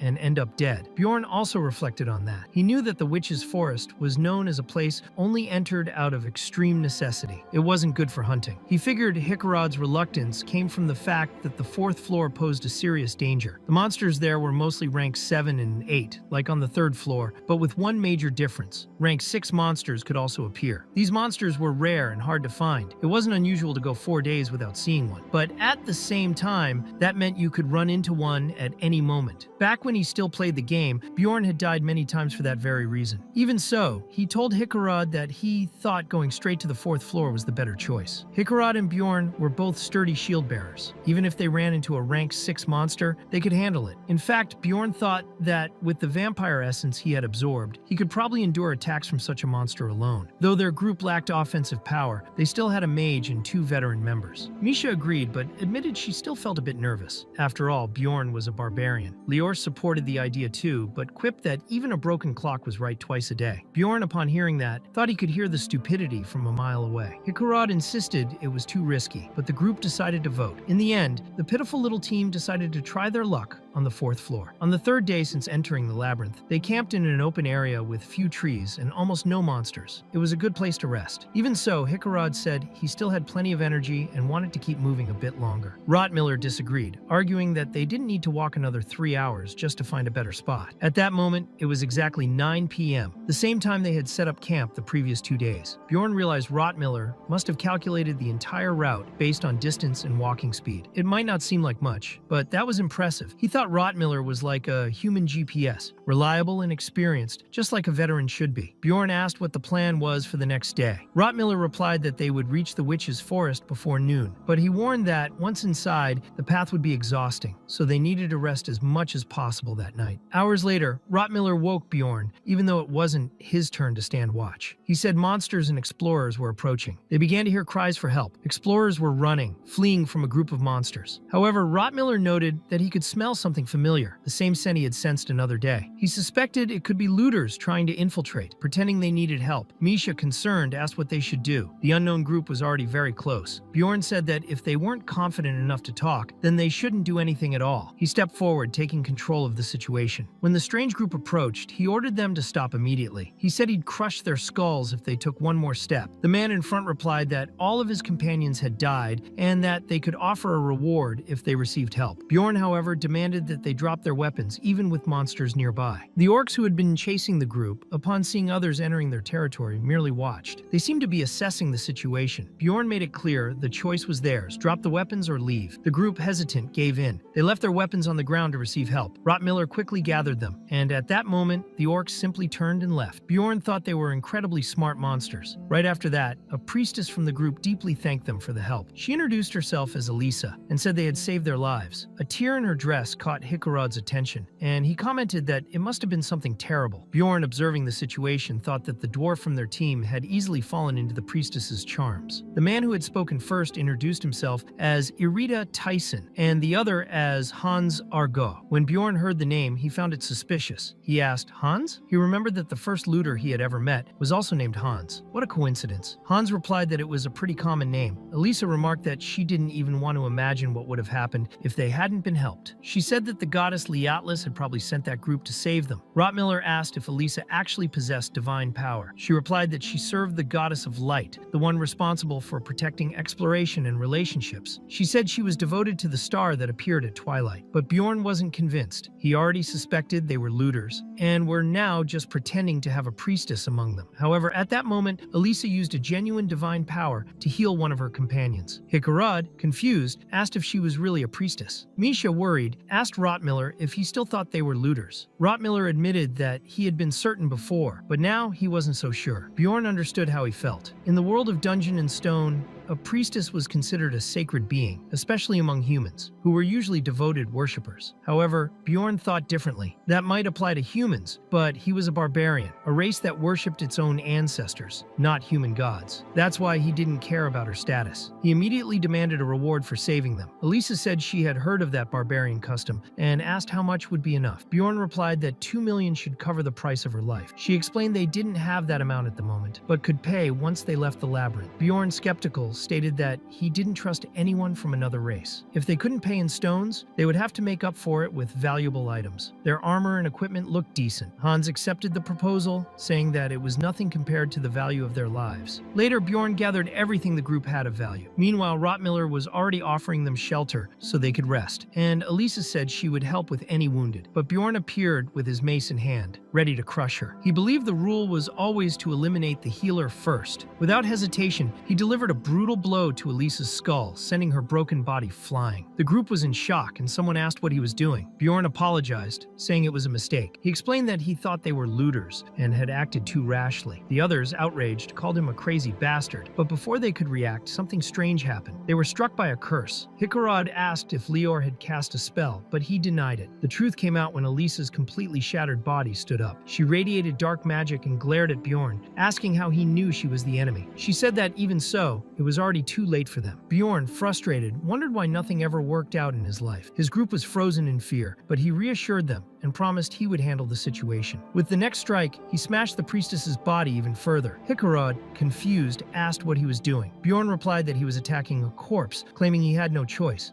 The best defense was offense. He thought that if the woman had come back to life, it could only mean one thing. She was one of Kurui's priests. This was a hidden class that could only be obtained after becoming a priest and reaching the 5th floor. It mixed divine and dark magic, but it came at a cost. To maintain this class, frequent sacrifices of living beings were required. Furthermore, Kurui was an evil god. That's why anyone who revealed this class in Raphidonia would be decapitated without hesitation. The easiest way to get sacrifices was to become a looter, and that's what Elisa did. She killed her own companions. She accused Bjorn of having caused the death of 2 of her precious subordinates. But he countered, saying she was blaming others for a situation that was clearly her fault. He figured her parents probably didn't raise her very well. He began a speech, saying she should have died the moment her skull was crushed. He declared that he would now avenge Hans and Arita Tayson, the fellow explorers. Even knowing he would later take all their equipment, he saw Elisa use a skill called Death's Call, resurrecting the corpses as zombies, a typical necromancer spell. She ordered her servants to eliminate the enemies. Bjorn and Hikarad managed to hold off the zombies, while Misha and Lior finished them off. Bjorn was impressed with the teamwork. No one needed to say anything, but everyone acted in perfect sync. Still, the zombies were resistant to poison and ice, which made Misha's attacks ineffective. That's when Rottmiller finished preparing a Molotov cocktail. When he threw the fire, they finally managed to burn the undead. But Elisa declared it was useless. She used a magic called Flame of the Dead, which absorbed the zombies' flames and empowered her. Seeing that, Bjorn thought they were in serious trouble. He mentally complained that it was the worst possible time to be without someone with divine powers. Even so, he ordered everyone to attack Elisa directly, and he was relieved that, at least, he had taken the precaution of removing the other group's armor beforehand. Bjorn managed to buy a lot of time with his initiative. Meanwhile, the other 3 rushed at Elisa, who retaliated by summoning a skill called Guardian Shadow, essentially an army of shadows that charged straight at them, ignoring all attacks. To make things worse, she cast a curse on Misha, creating an opening for the shadows to strike her. Hikarad, however, defended Misha without hesitation, saying that Bjorn had ordered them to protect one another. Because of this, Hikarad ended up alone, fighting 2 zombies, while Elisa commanded the creatures to protect her, calling her enemies pieces of shit. Even so, Bjorn didn't apologize. He was busy smashing the 2 zombies with ease, as if they were nothing. Elisa, furious with the situation, swore she would never forget that humiliation. She then used spiritualization, activating her spirit form to try to escape. Bjorn immediately realized she was attempting to flee and concluded that the damned woman was planning to return later for revenge. Before disappearing, Elisa cast a final spell, declaring that none of them would leave that place alive, and indeed, she managed to escape at the last second, leaving behind a heavy curse. Bjorn was struck by 15 curses at once. His body was afflicted with energy drain, decay, tracking, vengeful spirit, and several other effects. He was completely screwed. He desperately begged Lior to remove the curses, but Lior explained that he knew how to use curse magic, not purification magic. Bjorn was furious, thinking he was a useless piece of shit. The system warned him that if he wasn't healed with divine magic, his attributes could be permanently reduced. Hikarad was visibly worried, but Bjorn assured him he would survive. Still, he admitted he wanted to die. He'd been carrying those curses for over 5 hours. If it weren't for the resistance granted by the vampire essence, he would have been dead long ago. The others had also been cursed, but only with 2 or 3 effects each. Bjorn, on the other hand, had received 15. He cursed Elisa in his mind, calling her insane and blaming her for dumping all of that on him alone. He was getting tired far faster than he should and felt his body weakening. He knew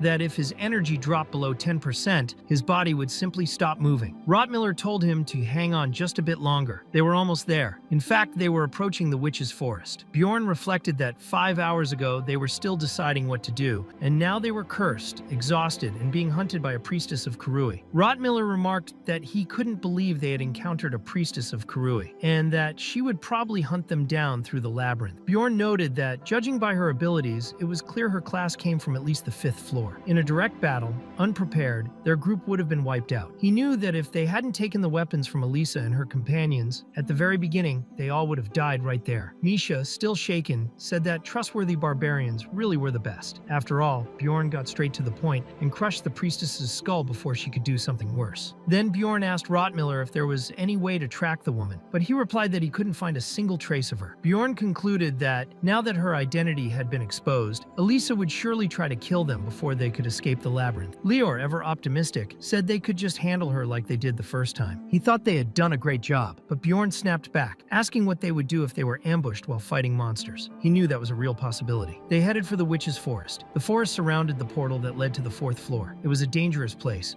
with 7th and 8th rank monsters appearing frequently. Many of them had spiritual bodies, immune to physical attacks. That made it a bad place for a group with only 2 melee fighters, but it was still their best option. The system notified them that they had entered a special area. All external effects had been disabled, except for those belonging to the field itself. That meant all curses were removed. Bjorn finally breathed a sigh of relief. Rotmiller, impressed, commented that he hadn't expected Bjorn to use the forest terrain so strategically and asked if it was really his first time there. Bjorn replied that he had studied a lot in the library. He noticed Rotmiller was incredibly sharp, attentive to even the smallest details. Misha, surprised, said she had never seen a barbarian read books. At that moment, a new abnormal status effect was triggered. The surrounding trees began to scream in terrifying voices, calling Bjorn a motherless bastard. He heard it all, but wasn't fazed. He thought, yes, he had a mother. It didn't bother him that much. His mental fortitude was extremely high, but he knew the same didn't apply to the others. Misha, frightened, asked how he could hear those voices and still remain calm. Rotmiller and Hickarod luckily also seemed fine. None of the 3 appeared affected by the demonic voices. But Bjorn knew that place still held more surprises. Leor was feeling sick, vomiting non-stop, and Bjorn knew it was caused by the hallucinations and directional dyslexia induced by the forest. It was as if the mage was seeing everything through a convex mirror, the world distorted around him. Even so, when Bjorn asked if he could still use magic, Leor said yes. The barbarian then reflected on how mages had such weak stomachs. Hickarod suggested they take a break to adapt to the environment, since no one had slept well the night before. He offered to stand watch while the rest of the group rested. Bjorn, exhausted, had already thrown himself on the ground, lying on his back, feeling like that place was literally draining the life out of him. During that time, Hickarod started a conversation about Elisa, but Bjorn, irritated, corrected him by saying he preferred to call her just the bitch. Hickarod said that when he was at the Explorers Guild recruiting new members, a mysterious woman had been asking a lot of questions, and now he suspected it might have been Elisa in disguise. Bjorn was intrigued. Hickarod explained that she looked different from how she had in the city, and that now he realized she had probably overheard their conversation at the tavern. That would explain how she set up the ambush. At the time, Hickarod had been wearing the wrist guard of Guardian number 3112, a rare item that only appeared in level 4 or higher rifts. When he entered the blood-stained castle rift with Bjorn, he ranked up and obtained that item, which was worth about 50 million. Bjorn was outraged that he had risked his life for an essence while the other guy had gotten a treasure without even trying. When asked how he hadn't recognized Elisa, Hickarod said she was wearing torn clothing, completely different from what she wore in the city, which distracted him and kept him from seeing the truth. Hickarod commented that treasures bring out greed and hatred, and it really did seem to be true. Bjorn, however, admitted that it was his fault for not being more careful. Hickarod suggested that everyone rest. Later, Bjorn woke up from a deep nap and was surprised by Misha, who asked how he could sleep with all that noise. Unbothered by the question, he simply wanted to know where the monster was. Soon after, they spotted a group of monstrous fairies, classified as 9th rank, the type that doesn't engage in direct combat. These creatures' main ability was vomiting, and their bile was loaded with poison similar to magic potions. Bjorn deduced that if so many fairies were gathered there, the real enemy must also be nearby. Hickarod confirmed that the monster would be tough to deal with. Since the group had mostly recovered, he decided to draw the creature's attention. With his attack called Lightning Slash, he eliminated all the fairies at once, revealing the real enemy, a rank 7 half-troll, a monster unique to that region, known for following fairies. The half-troll charged straight at Hickarod, making the dwarf tremble. Though resilient, he he didn't have the same pain tolerance as Bjorn. The witch's forest was especially dangerous for physical fighters, as pain was amplified due to magical enhancements, and most monsters in the area were immune to physical attacks and used mental magic. Even while still shaken, Lior cast an enhanced ice spell